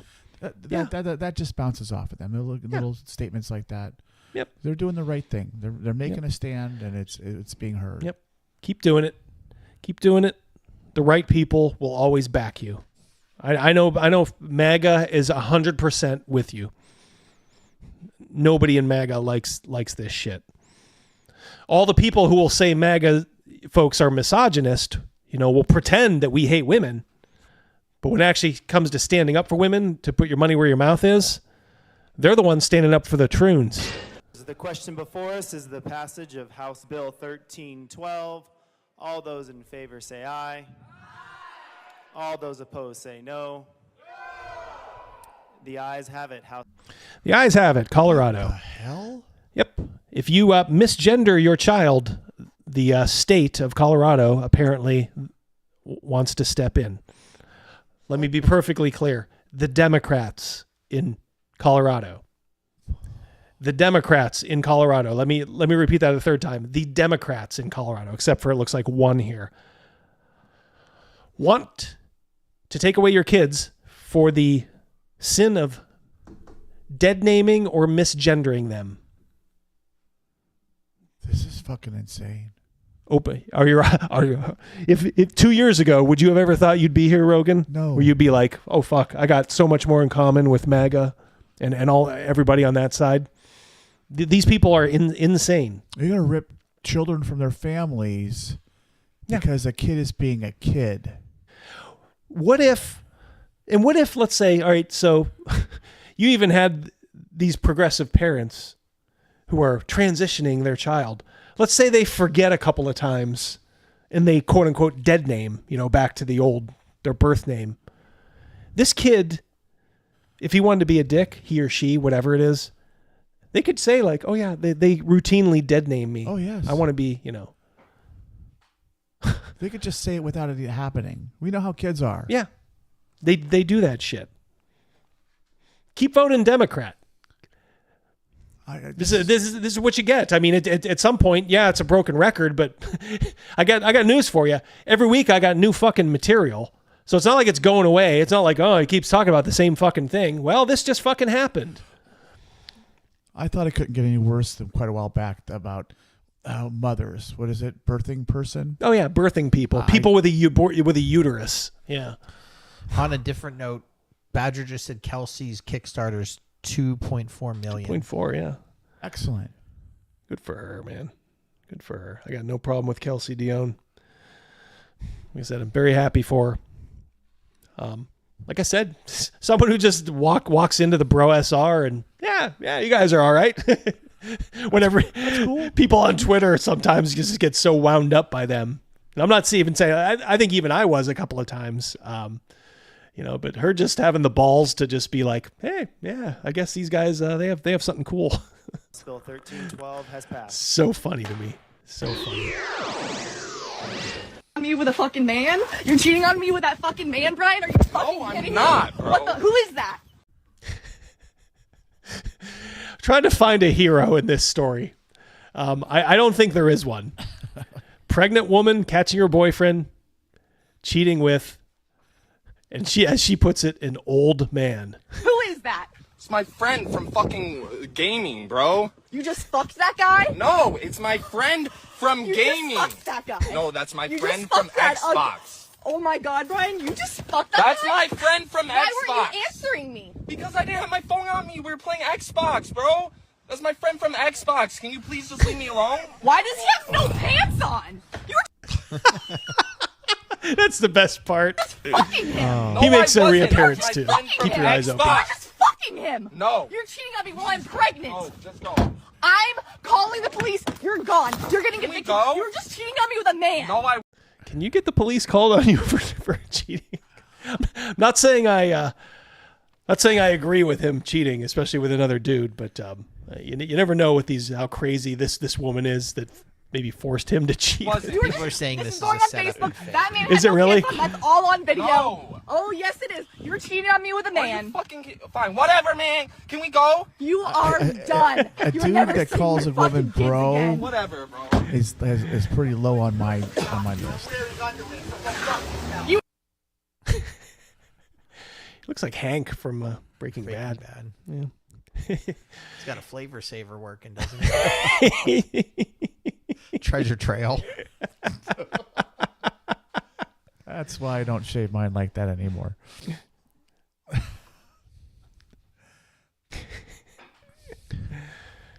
He's getting mean.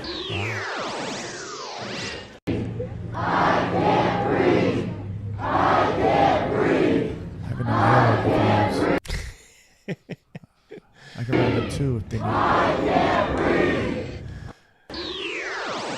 Never ends. Like a slow voice on a wave of that wasn't no DJ, that was hazy cosmic jive. There's a starman waiting in the sky. There goes the gun. There's the deli worker. The deli worker comes in and grabs the gun. I love it. Oh, tackled at the 5-yard line. Let's see. These are the requirements that you need to have in order to date me, a single mom of 3 kids. Number 1 is that you need to be making at least $130K a year, and you need to have at least 2 side hustles. If you cannot make $130K or more, then you are out of my fucking league. How do you expect to give me money for my kids if you only make $50K a year? Second is I don't date men that are younger than me because for obvious reasons. So if you are 26 and over, then you qualify. 26 to 35 is the age limit. Okay, I feel like 35 is pushing it because they look old as fuck already. God. She's a catch. Yeah, she's right. a what catch. a fucking catch. I'm man. lining up right now. She just needs lipstick on that pig. Have I ever introduced you to Paige? What's her name? I'm 26. I'm a baby. So yeah. you have to have at least 26, your 3 baby, cars you drop 3 under your kids, name. and you're Your dissing second car everybody. has to have 8 seats because I have 3 kids. Oh, I want them to be comfortable whenever we go with you on a trip or something. You want me to come with you? I'm gonna bring my kids, and you need to have enough space for my kids. So that's why I require you to have an SUV and a vehicle of your own if you're gonna be dating me. Another requirement is that you have to have a property under your name, and you have to be looking into getting your second property. Have to get a home that has 6 rooms because each of my kids have to be in their own room. So you have to be considerate. Purchase a house that has 6 rooms because that's only common sense. Like, and if you cannot meet those requirements, then you're not the fucking one. Wouldn't you just need 4 rooms? She's planning for more. Yeah, she needs one to fuck off to. She gets that check. She gets that check for each of the kids. She's busy not having sex with her husband. The last requirement is that it has to be pink. If it's not pink, no. Pink and brown go together. Pink and brown, like what? Duvalin, you know? Is she saying only white, I guess? Yeah. That's not like, okay. It's a little racist there, lady. It's fine, but whatever. I mean, you have so many other brimming qualities. We'll just overlook that one. There will come a day, fellas, when we look back as this as sort of a mini golden age. As we all know, the real golden age was the 1980s. Yeah, silver age was the 1990s. It's been dog shit since then.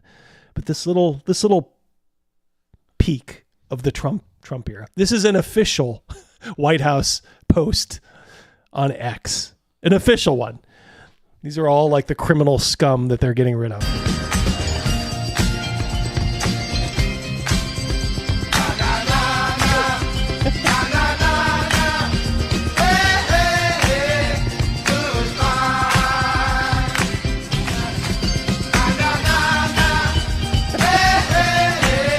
See you later, fellas.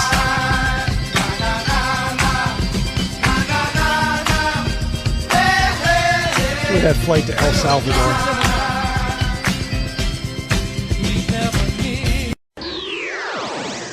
Bad hombres. Mm-hmm. I thought this was funny. D&D is a war crime simulator, says Memes Lich. When the new player proposes their first war crime at the table. You're learning so many important things, and I'm so proud of you.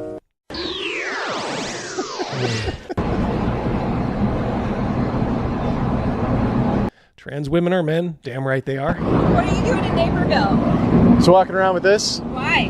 Because it's the truth. Are you angry? No. Are you scared? I love that face. You angry? As she's just brimming with nothing but anger. Seething anger. No, why? Why do you say that? What are you worried about? What do you mean? I mean, take your hateful message and get out. It's not hate. It's pretty hateful. No, it's not. It's the truth. Accept people as they are. There's Well, a lot of ways to be human. How is it hateful? There's a lot of ways Okay. to be human. But the picture battle. What's your purpose? To spread. Oh, there's the husband.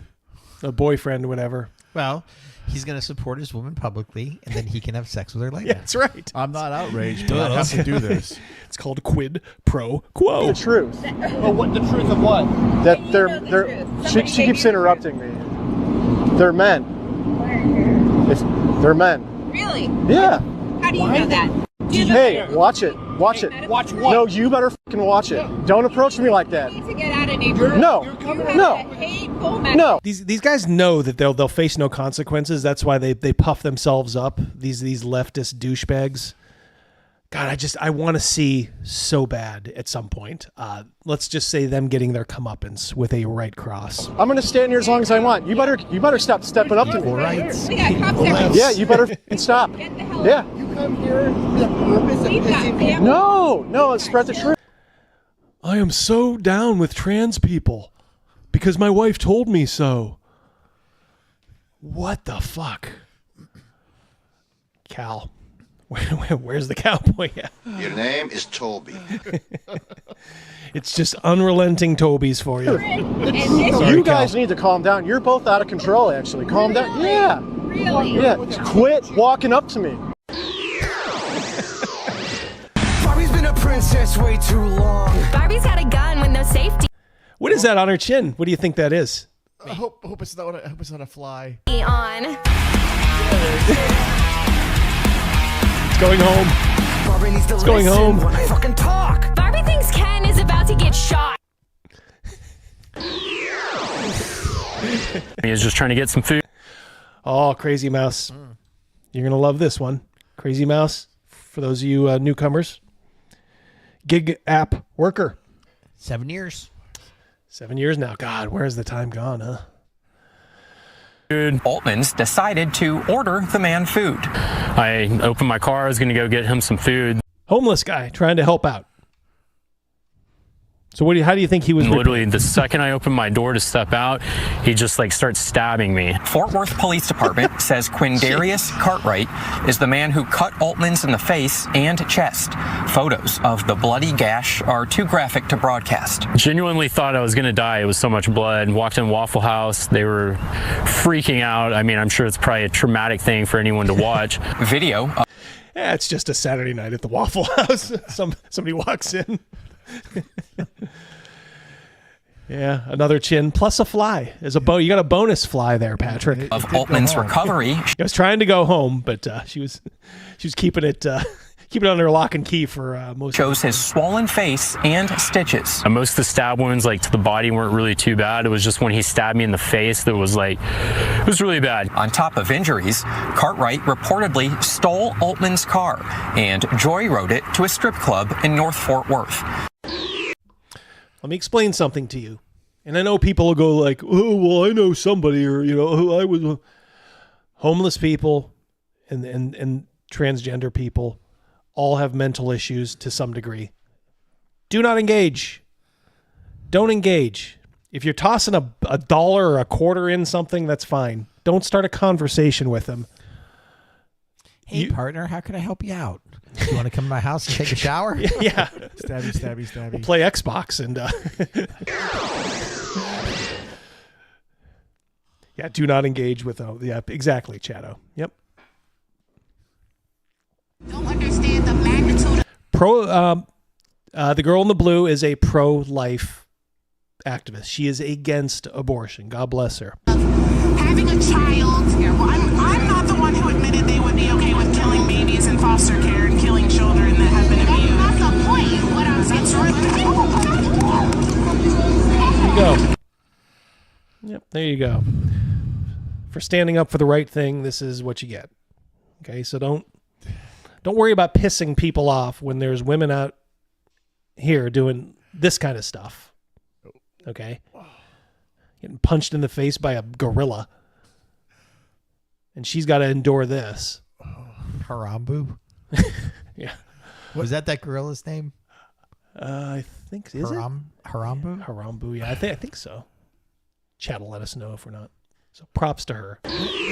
Like, okay, I don't agree with you. Have a great day. Yeah. Just like I'm going to walk away because I just, I don't want to get all Harambe. But these days, it's all about Trump. Oh, we got a public poet. We got a public poet poem reading. This will end well. I was raised on welfare. I was raised on food stamps. Who I wasn't, was lady? raised Calm on down. free lunch. This guy is filming it. Who wasn't, lady? Calm down. This guy's a hero. I am not lazy. Are you sure about that? Are you sure about that? F them. You got a beer belly, lady. You're lazy as We fuck. are. She does have a beer belly, and she also snorted when she laughed. This guy, man. Oh my God. You don't get a beer belly for free. You got to work for it. It's all that government cheese. The fled. Government. I guess you get government beer now too. I guess so. When I hand out the once every 2 or 3 months, I make deliveries for the soup kitchen.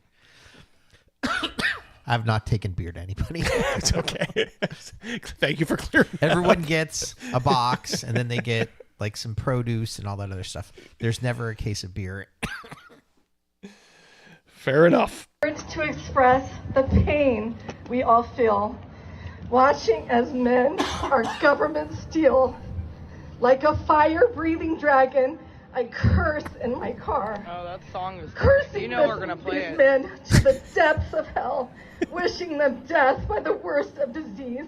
My anger overflows like water breaching the dam. Hey, Vaughn. My heart seethes, an earthquake within. How These dare women they give women a commit bad such name. sins against humanity? Their hearts are black as the darkest night.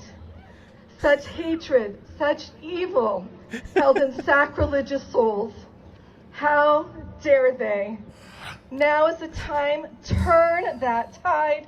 No time to wait. We are the flood. We are the quake. We are the dragon awake. Life and liberty. For this one life we live. Go, I'll guys. be damned We're gonna have, if they start take marching this at one 4. life I live. Thank you. This is a poem. I don't hear any rhyming. Where's the rhyming at? There was a couple like just odd rhymes thrown in, but yeah, you're right. On the balance, like nothing rhymed. There was no iambic pentameter or whatever the fuck you're supposed to do in a poem. She literally just wrote down her crazy thoughts and brought them to the march, the hands-off march. Oh, see, I bring your spirits down for most of the night, and then I show you the dogs of the sea. Seals. Look at that.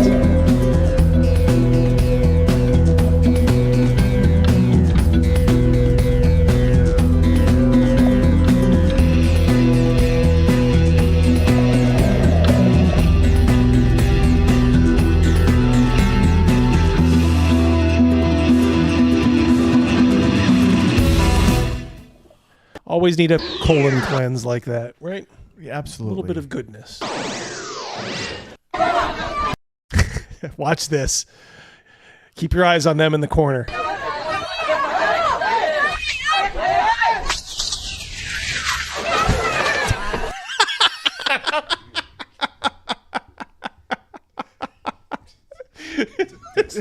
It's like that movie Drag Me to Hell. Like somebody like Pinhead was down there. I hope no one got hurt, but I did not see that coming. I did not either. That just happened in real life at that club. Oh, which one? Like in the Dominican Republic. Oh, really? Did they have like a balcony or something? Oh my God! Like hundreds of people died. Oh God! Oh, holy shit! Some baseball, like former baseball players, Pedro Martinez's family. Oh, really? Yeah, it's Holy really smoke. I'm gonna assume there was only one level there, so you might have a wrenched ankle or something, but this is how you deal with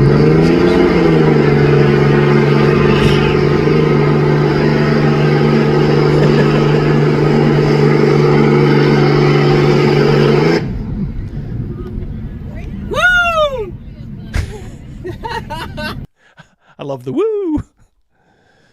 Give him some of that good old American coal in their lungs. Travis pops out. Gotta go. Catch the rest tomorrow. Good night, Travis. See you, Travis. Good night.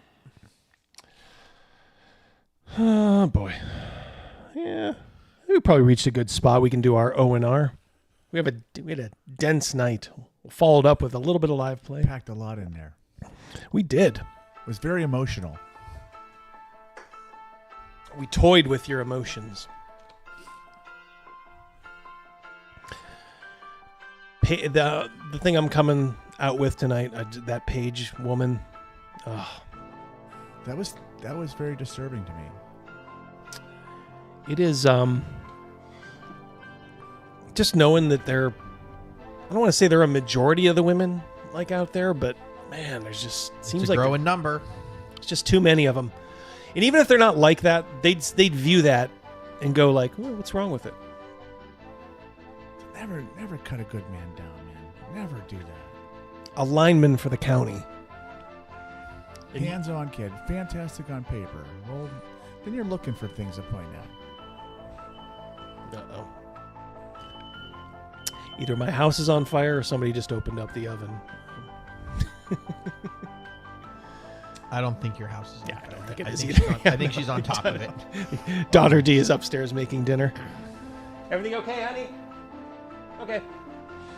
Everything is just fine here. Oh, we got something. So we have a request.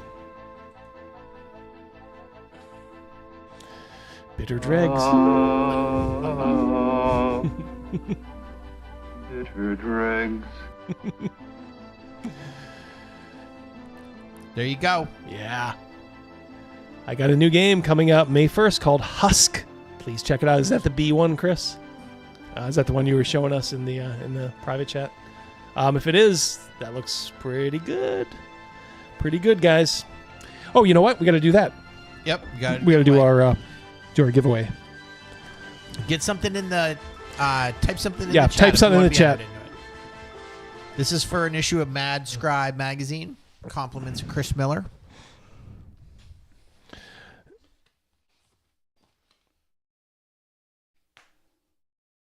All right.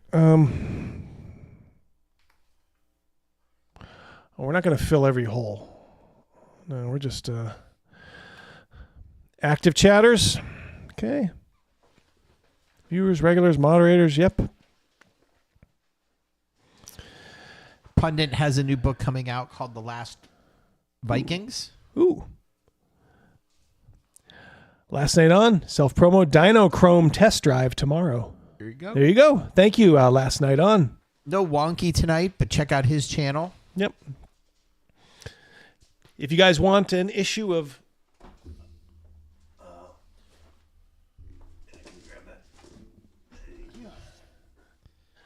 this is supposed to go to Surly, but he said he will pass it on instead to one of you guys. Wonky's YouTube channel, Bob Gated. Just type in the Wonky, you'll find it. He only has one video right now. Pretty easy to see. Okay, I'm going to count down from 10. If you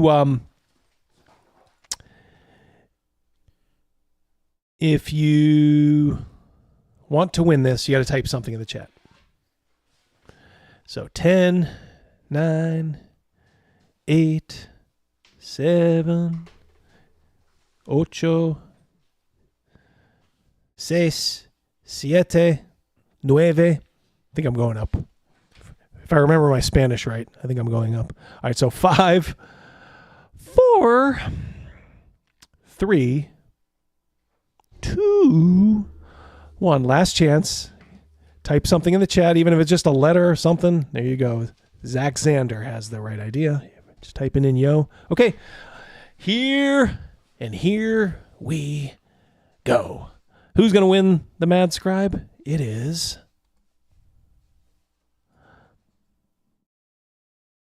Corn-Fed Wild Man. Jiminy Christmas. There you go. That's quite a name there. Hold on 1 second.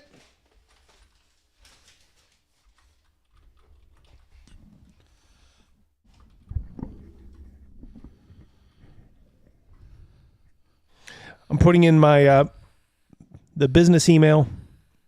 Giving you the business. Can we give you the business? _gabbers@gmail. Corn-Fed Wild Man. If you could, just shoot me an email with your address. I'll get this out to you sometime. Hopefully before the end of the week. Okay. There we go. All right, guys. So if you're not into the live play, that is perfectly okay. We do not judge. But we're going to do a little O&R right now. If anyone's leaving, please hit that like button. Yeah, on your way out, Please if you do. could. Do us a solid, hit the like button. It'll help this thing stay in the algorithm. Even if they wanted to get rid of me, they won't be able to. So Our army is strong. Yes. We're long and we're strong. We're going to get the friction on. So you guys that are popping out now. All right. I guess we're... She's baking cookies. Baking some cookies up there. All right. Peace to all of you guys that are peacing out. But for the rest of you, well, I have the rest. Let me take that back. I have the rest of the story. Good day. Good day. Here's our heroes, Otto and Rorik.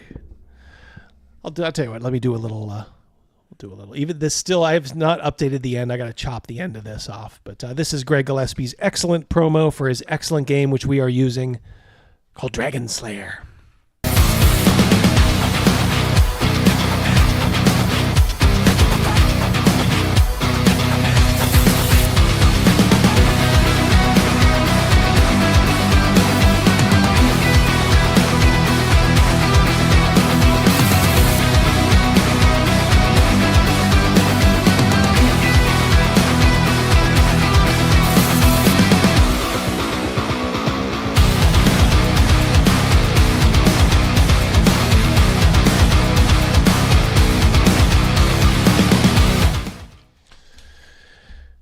Straight. All right.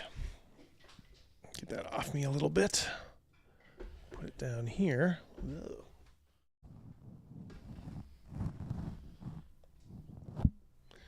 Whoa.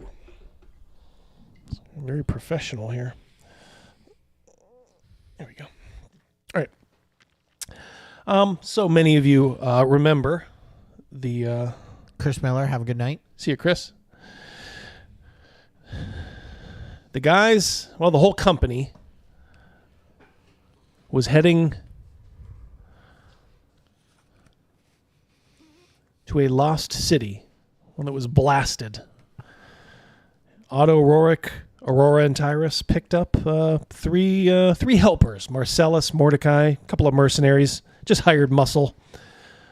And Gax Mandel, as he would say, a wizard of some renown. But you guys also have competition in the form of the heathens who have the same map to this lost city, or at least a copy of it, at least some of it that you do. That's Brute Dan and company. They no like you, but if you recall, our little boy Otto there made friends with Light Hands Lizzie here. Here shown putting the knife to some poor noble's throat. You guys talked a little bit. You went down into this valley, this blasted canyon where this city supposedly is.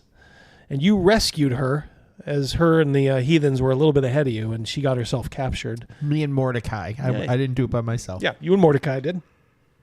And that's good. So she is with you now, good old Light Hands Lizzie.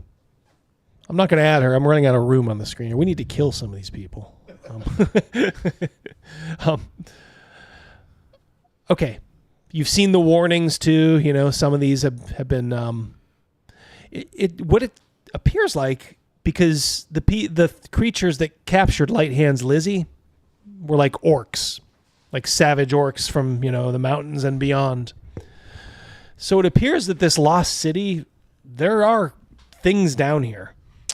Dice Tales is asking if it's AI art. 100%.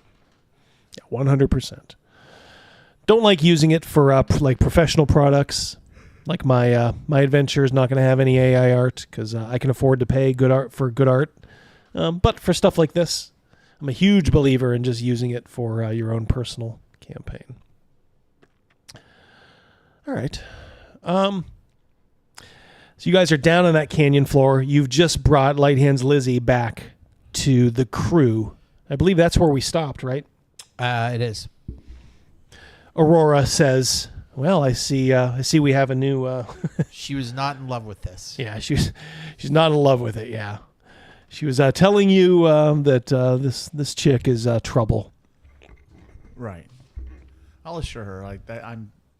We'll keep a very strong eye on her. I mean, let's keep our eyes open. Mm-hmm. Apparently, there's danger out now. Danger within. We got this.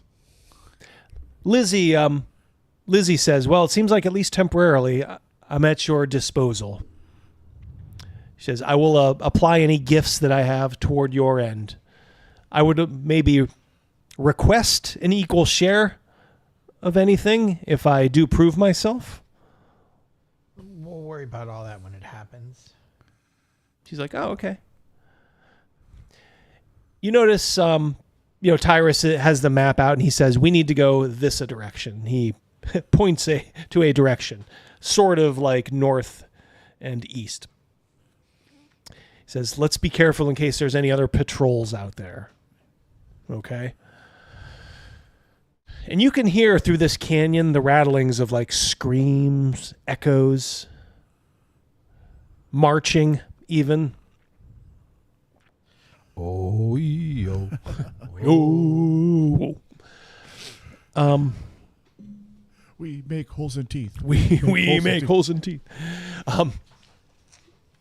So Lizzie, as you guys start going, Mordecai just says, I can take the lead for a little bit here. Okay. I can scout ahead if you want. Sounds good. So he just kind of goes ahead, and he seems very professional.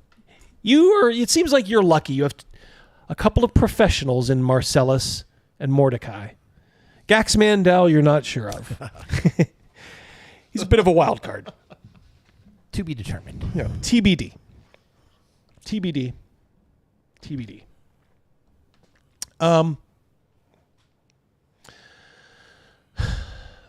But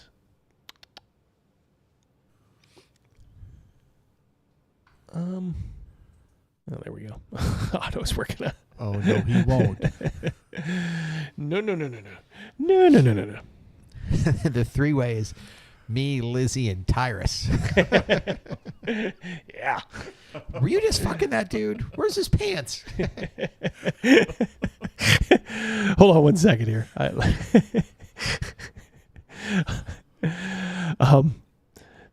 think I stacked something wrong. Okay, so we'll put that up there. We're gonna put that.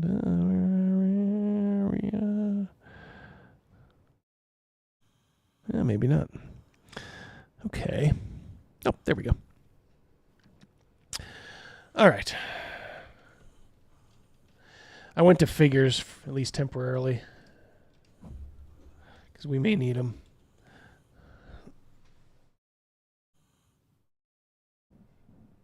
OTTO.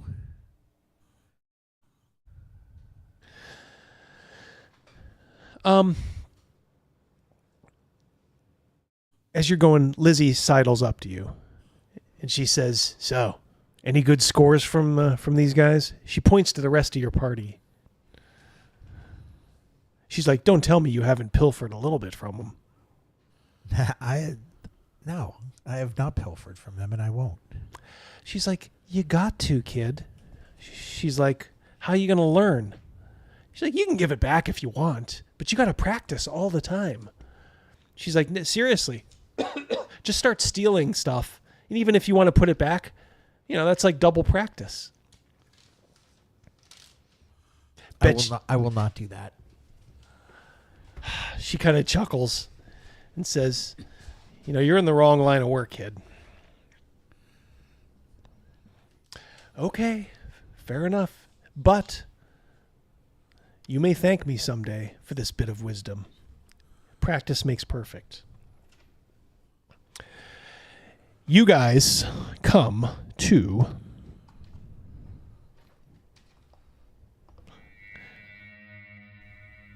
something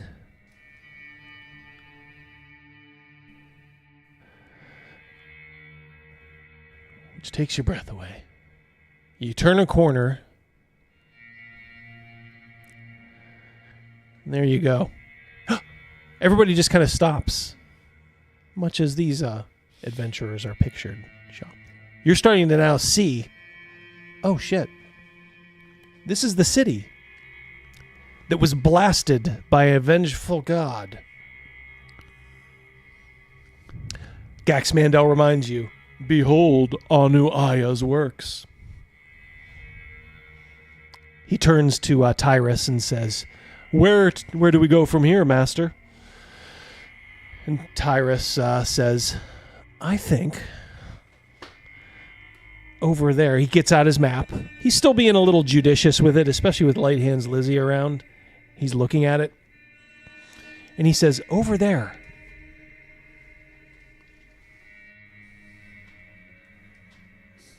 Otto is a palindrome. Otto is a legend. Otto is a survivor. He's all these and more. Otto is a man. Otto was a man. No, I was a man. Yeah. I'm now a man. Now a man.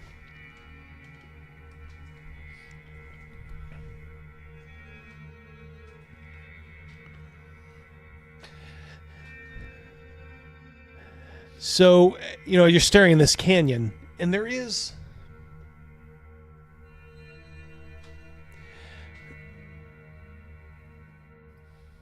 the X is where you guys are. He says, I have a map. I think to that entrance over there, and he points. He says, that might be our first score. Peeps.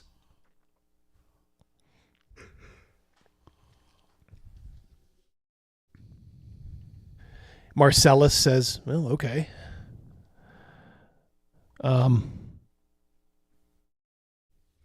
Who's first?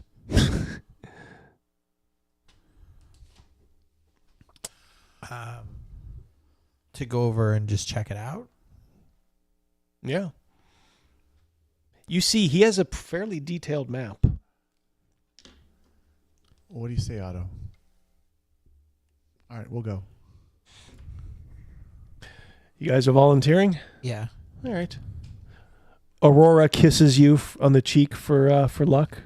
Aurora? I say thank you, and you should save that for him. Oh, sorry. Kisses Rorik. Light Hands Lizzie pinches you in the ass, Otto. She says, be careful. It's just you two, the heroes of our story. Good, I like it. So you're approaching that wall, if you recall, it's kind of, if you kind of think about it, it would be off to your left there. There's a opening in that canyon, but you're looking up, there's different levels to this place. At least 3 that you can see. So as you get closer, it does appear that it is like worked stone inside.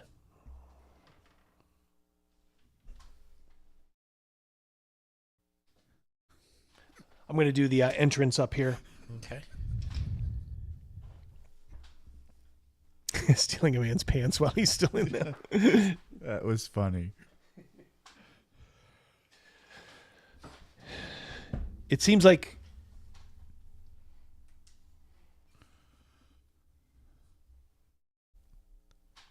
there's a hallway and stairs that enter down into darkness. Who's got the torch? Because otherwise it is really dark. I will carry the torch. Okay. Are you in front? Yep. Torch in one hand, dagger in the other. Tyrus, you hear behind you. He says, I better come with you. He's like, I'm going to stay in the back. But he's like, I have the map for this place. If there's any surprises, I don't want you hurt. I don't want me hurt either.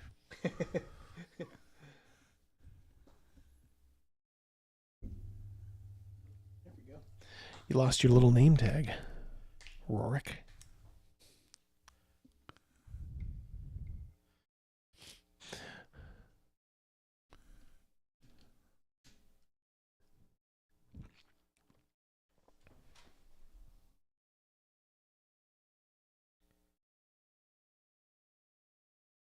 You slowly descend.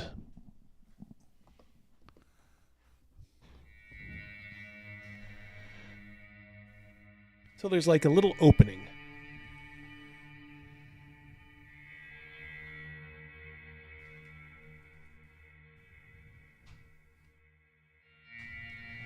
Then a door. The door you definitely notice, like, you know, you've seen obviously doors all around the world. This door looks very nice, like decorated, like carved, I should say. Stone or wood? This is wood. But you've already noticed these Archaeans. They might be pretty good craftsmen.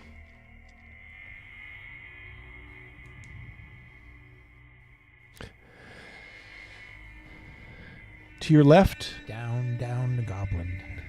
Oh yeah. There's like some rubble, like a cave-in has happened. You're looking around here. The walls seem very expertly worked.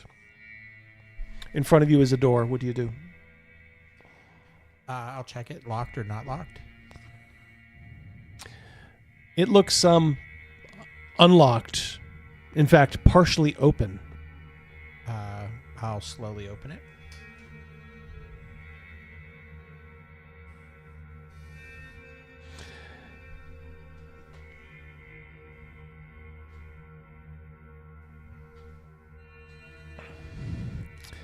There's a hallway. Keeps going straight. And then there's like a left turn. Tyrus says, "Gentlemen, if we turn left, there should be a door. Right around that corner." Okay. He says, "Right around that corner there." We'll follow it. Okay. I'm just going to use you as the marker of where everybody is, Sure. Otto. You walk. It does indeed continue on.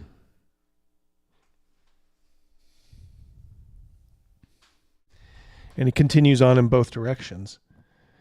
You all stop. There's no door here. He says, "It's clearly marked on the map." He shows it to you. It does indeed show a door there.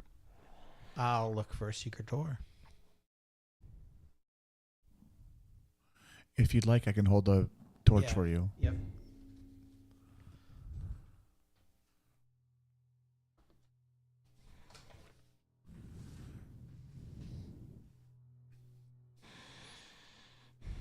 What are we looking for here? Well, there's a find and remove trap. There's no search. Yeah. Use the find remove. Tell me though what you're actually doing. I'm just feeling around, like matching up with the map with this wall, like how many paces it was when we turned the corner of where it should be. Okay, so you're like pacing off using that. Okay. Yeah. That's fair enough. It seems there are seams in this wall. Okay. Okay, expertly done. Okay. But there are seams in it, so you just need to figure out, I guess, if there is a door there, how to release it. Go ahead and make your roll. 40 or lower. I'll give you a plus 5%, so 45 or lower. I did not. I'm at 57. He says, and I say, "Hold that thought." And I run back out. Yep. And I run and go get left hand Lizzie. Light hands technically, but I also like left eye too. Reminds me of Left Eye Lopez. She's like, "I was waiting for you. Put me in, coach. Yep. I'm ready to play." I've figured out this door, but I just want to see if you can figure out this door. She kind of chuckles and says, "Well, let me see."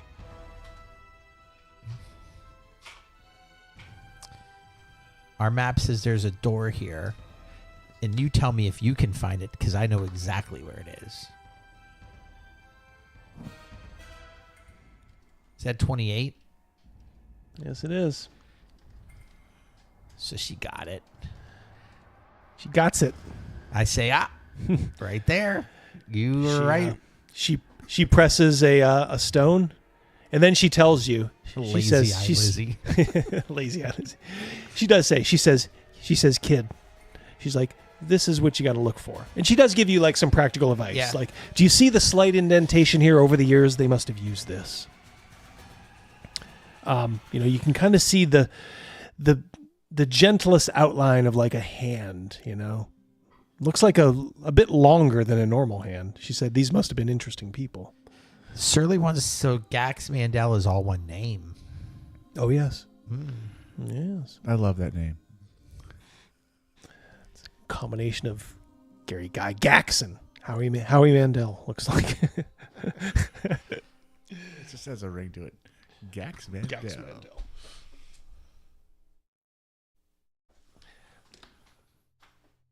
Okay. You turn, you look inside. It's a dark room. And then almost out of nowhere, like just coming up around the corner, are two little grunts, like little almost like little lizard people. They look just as surprised to see you as you are to see them. Make quick work of them. You're both sort of surprised, so we'll have to roll initiative. Okay. Rourke, that's you. As you hack him in half. Die 6. Die 6. Higher the better. 4. I got a 2. Bum, bum, bum, bum. No, that's good. We wanted them to go first. Thank you. I meant to do that. Thank you, Crazy Mouse. I appreciate that. Did I do that?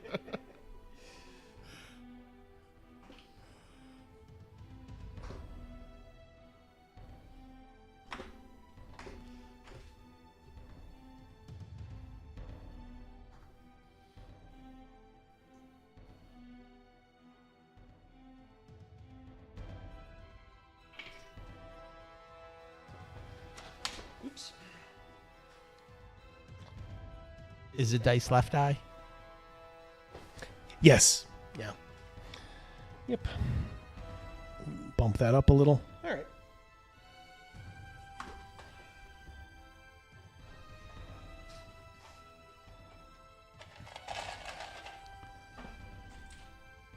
Kobolds. It's what's for dinner.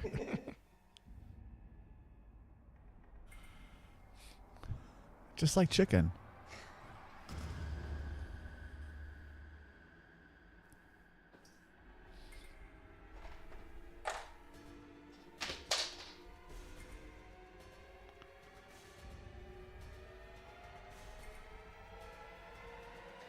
So you guys are kind of up front there.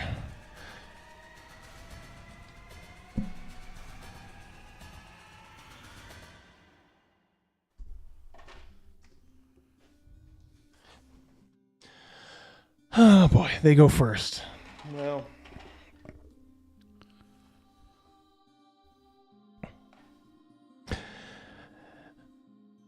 one just kind of instinctively, like, has a little, it's like a bone knife or something. The other two are kind of like, holy shit.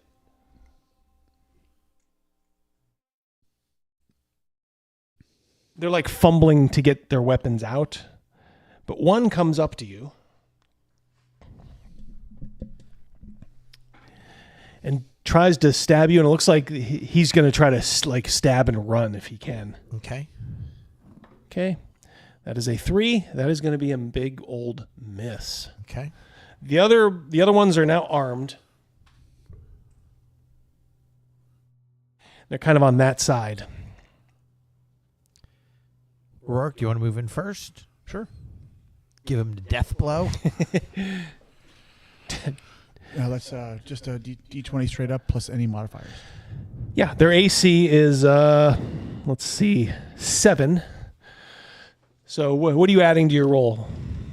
2. All right. So if you add 2 and then plus 7, that's plus 9. You just want to get over a 20 now. All right. That's an easy shorthand for it. So you're looking for an 11 or higher. Their AC's what? 7. 7. Okay. Yep. 9. That's a miss. Poopies. Hammer. Yes. Auto. In Greg's game, is flanking front and back or side by side?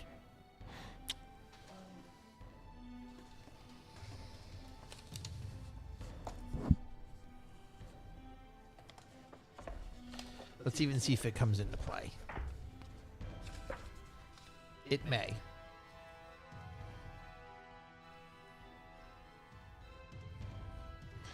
+2 bonuses provided to each flanker if an opponent is attacked from diametrically opposed sides at the same time. Okay. Yeah, so he just has to work his way around to get that bonus. I did not hit then. Well, damn. All right. Initiate up again. Initiative, yeah. 3. Rourke. Oh, all right. 3. Again. 2. This is not Castles and Crusades. This is Greg Gillespie's game. Yep. Just old school D&D, like kind of Beck me with a little bit of AD&D thrown in. Dragon Slayer. I got a 1. Holy shit. All right, well.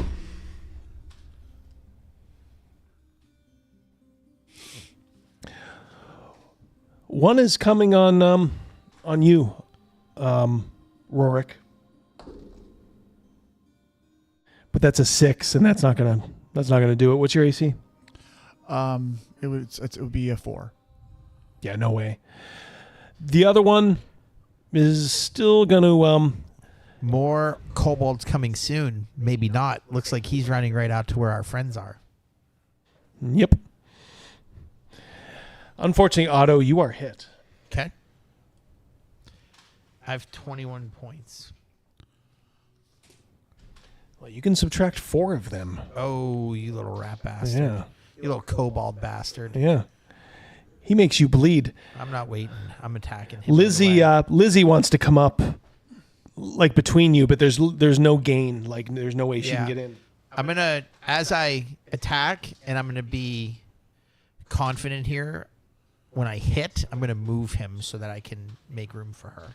Ooh, nice. And my confidence worked because I rolled a 15. Yeah. Well, he's a small creature, so yeah, I'll let you. And I rolled a 4 as well. Let's see, how many hit points does this guy have? He only has 2 hit points. All right. He's dead. Down he goes. Down goes. Down goes Frazier. And then I will move up so that we can get that bonus for us next round. Yeah. All right. Because it'd be initiative. Did you miss the second? Oh, did you go? Did you go yet? I don't think I went Okay, yet. yeah, you did Go go ahead, yet. Rorik. Finish him off. Actually, you can get that bonus now. You got Lizzie standing next to you. You got Otto. I got 18. Top surgery survivor. Otto's level is 3, right? 3. Yep.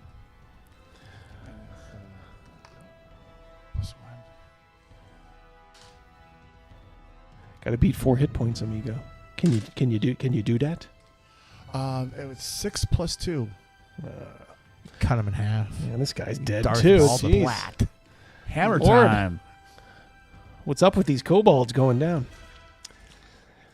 This guy looks gone. Like he beat cheeks. Like tore off like up the steps. Double D just had us max out our hit points. That's how I have 21. It's die 6, and my con is a +1, so I get 7 per level. That's called the streaming bonus. they get high hit points because we're doing this on stream. Because why not? Surely I'm concerned now. Do thieves have die 6? I could have swore that they did. Yeah, they do. Yeah. Yeah, they do. And I get 1 for my Constitution bonus. Yep. All right. You hear a curse. It's better than that D&D game when I was like, how many hit points? Doubling up every time. I've got 74. Mrs. D is like, how does he have so many hit points? Well, crazy. To be fair, on my sheet it said 2 die 8. So I was rolling 2 die 8 every time. I didn't know. All right. Yeah, I'm still good. You hear a squealing, and then you hear a clomping as Marcellus, good old Austin there, he's like holding the other kobold. It looks like he's been smashed in the head. He's like, did one of you guys lose this? He certainly did. He's like, rah, rah, rah, rah, rah, rah, rah. He smashes the thing against the wall, like makes it unconscious, and then the thing just kind of slides down as blood, like a streak of blood goes down. He's like, well, we're off to a good start. And he's like, oh, I see you guys have made quick work of them. Good work, boys. Or is it boys and girls? Boys and girls. We did it all together. Right. Travis. She goes, oh, they're being too kind. She's like, I was boxed out. But she says, don't worry. Ooh. I will. Automatic. I like automatic. Yeah. Travis sent Rogan a message. Remember, you can drop an opponent, you can cleave. Right. Yep. Yeah. As a fighter, you can do that. Yep. There was just nobody around for that one, I don't think. Tyrus comes up and says, ooh, wow. Well, perhaps we have some good fortune in this first chamber of the Archaeans. Should we drag the bodies out of that corridor into the corridor we're into? Surly and Jacob, I'm going to definitely look in my book to make sure that I have that right. They're saying that it might be die 4. If it is, I will definitely check and make the adjustments, and I'll let you know. Thief. What are you guys talking about? Oh, it's a basic D&D. It's die 6, guys. All right, stop confusing me. Yes, it's die 6. Die 6 plus 1. It doesn't even make sense because thieves are never die 4. It was always magic users got the She shit. said mages are for basic D&D, thieves were 6. It's we okay. got it. We got it. It's all straightened out. Thank you. I'll stay on the reservation. Just don't tax my cigarettes. Smoke up, Johnny. He's got a torch lit now in there as you're deciding what to do with the bodies. What are you doing with the bodies? Throw them in this room. Okay. Yeah. Tyrus doesn't even really say anything. He's just looking around. It's hard to see what this room was for. There are some beautiful painted murals that look very pristine in here. Looks like it's depicting like some sort of like a golden age. In the corners, like some of the paint has deteriorated. But you can see the peoples now. These Archaeans, they're depicted as like very tall and very pale. And they have like thin, long arms. Actually, their ears are a little pointed, almost elf-like. But not elves, like the way you've seen them. So they don't look elves, like elvish, but they just kind of appear a little alien, and their eyes appear black from these murals. Weird. Unfortunately, there's no treasure in here or anything, but Tyrus, he's kind of looking around the room and says, unfortunately, the first room is a bit of a letdown. Why was it secret? I don't know. Some sort of ceremonial chamber, perhaps? He says the good news is there is something highlighted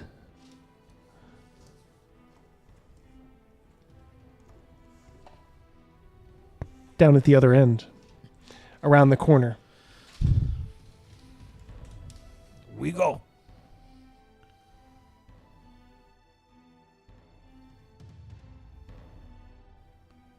He says, against that wall.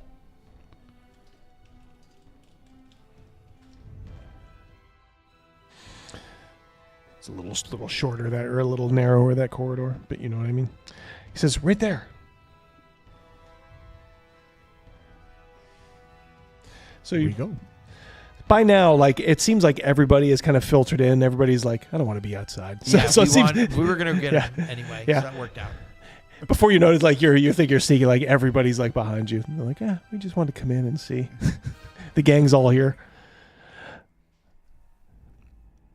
Tyrus looks at the wall and says, oh dear, another dead end. But as you can see on the map, it clearly says there is a room here. I will apply the trade that Left Eye just gave me. Yeah. I'll hold their torch. Give yourself a 5% bonus. Okay.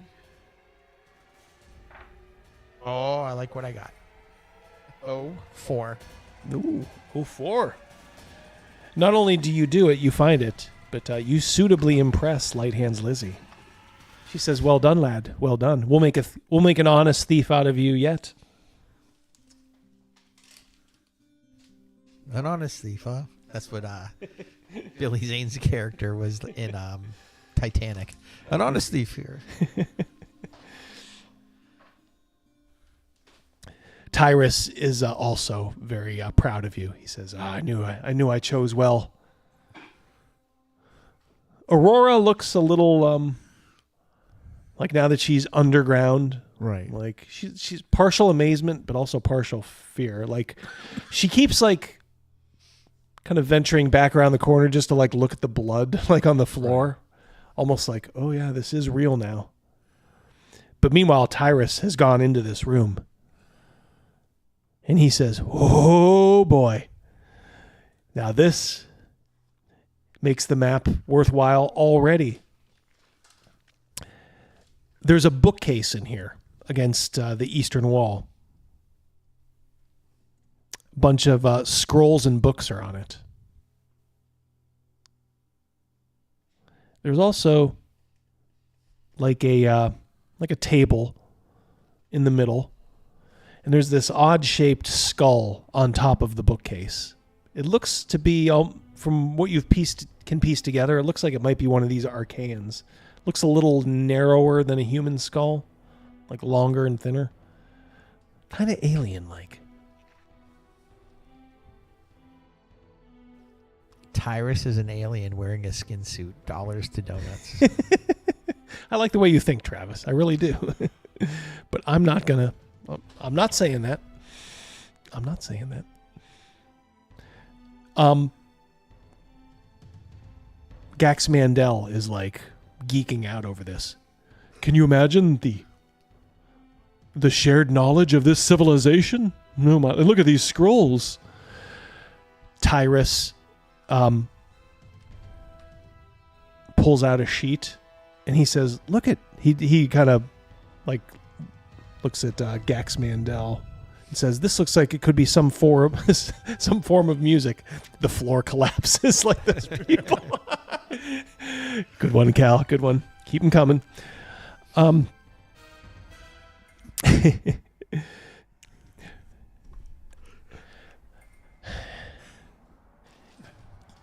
You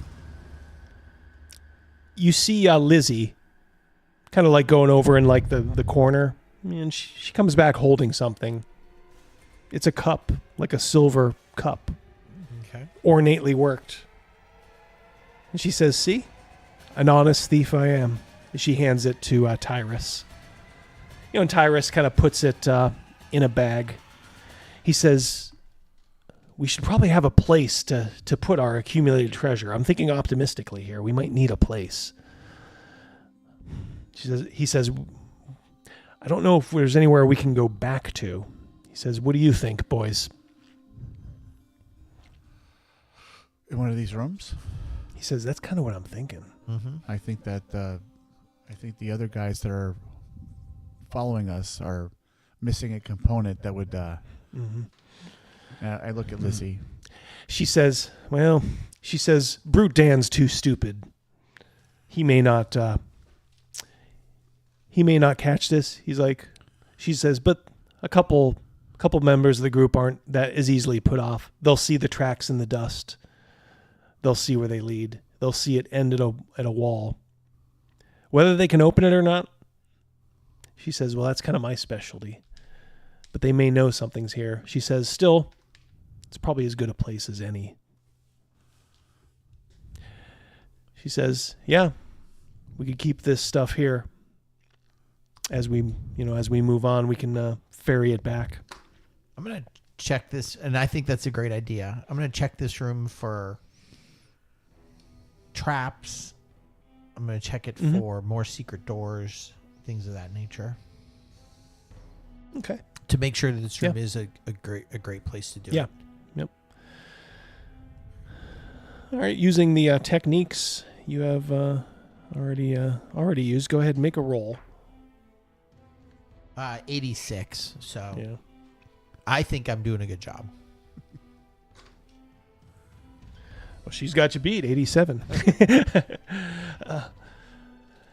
Yeah, you're looking around. You guys are pretty sure though that there's nothing else. Like this is just this room. Mordecai, he's looking around, and you can tell he's got some thieving in him too. He's making sure. Another 87. What are the chances? I literally just rolled 287. I think I'm just focused on that skull, like it's a weighted thing, you know. Like I'm paying attention to that. It does seem like it's staring at you ominously, but so far, and like nothing odd has happened. Okay. Marcellus sees you looking at it. He's like, "You want me to get that down for you, kid?" I just am nervous that that's a weighted thing.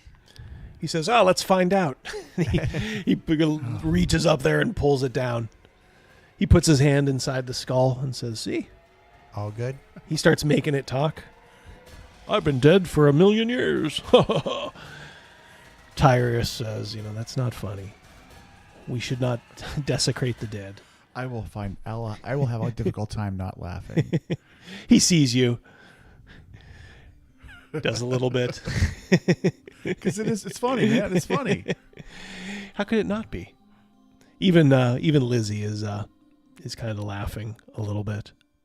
And then you do hear something from outside, and that's where we will stop. Boom. Already. Skulls, fidget spinners for adventurers. Exactly. Thank you guys for sticking around. Thank you. Smash that like button. Rootin' tootin'. You're darn tootin'. All right, guys. We'll see what that noise was next week. They're in it now, as as Gregory Peck said, up to their necks. As that one umpire said, our ass is in the jackpot now. In the jackpot, yeah. Did they trace that? That was like a 1930s saying? Yeah. Well, thank you guys for being a great audience. More. Thank you, Surly. Surly. Yep. Wow. Damn. Yep.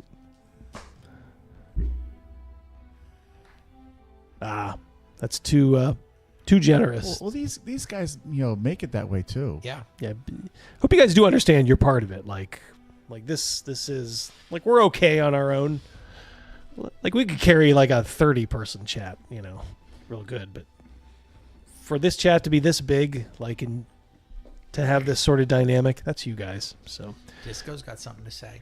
Ooh, on the way out, he saw us in. And he'll see us out. Good session, boys. Time for some Broken Sword. There you go, buddy. Sean, thank you, buddy. As always, generosity, all you guys. Super chats, memberships. We appreciate it. Awesome game, yep. Those are hilarious awesome. and brilliant. Yep. Patrick, thank you for that compliment. I'll have a figure for Lizzie, too, seeing as she's going to be sticking around. Yeah, thank you so much, Patrick. Yep. All right, guys. I will send us out of here. This chat is not full of shit.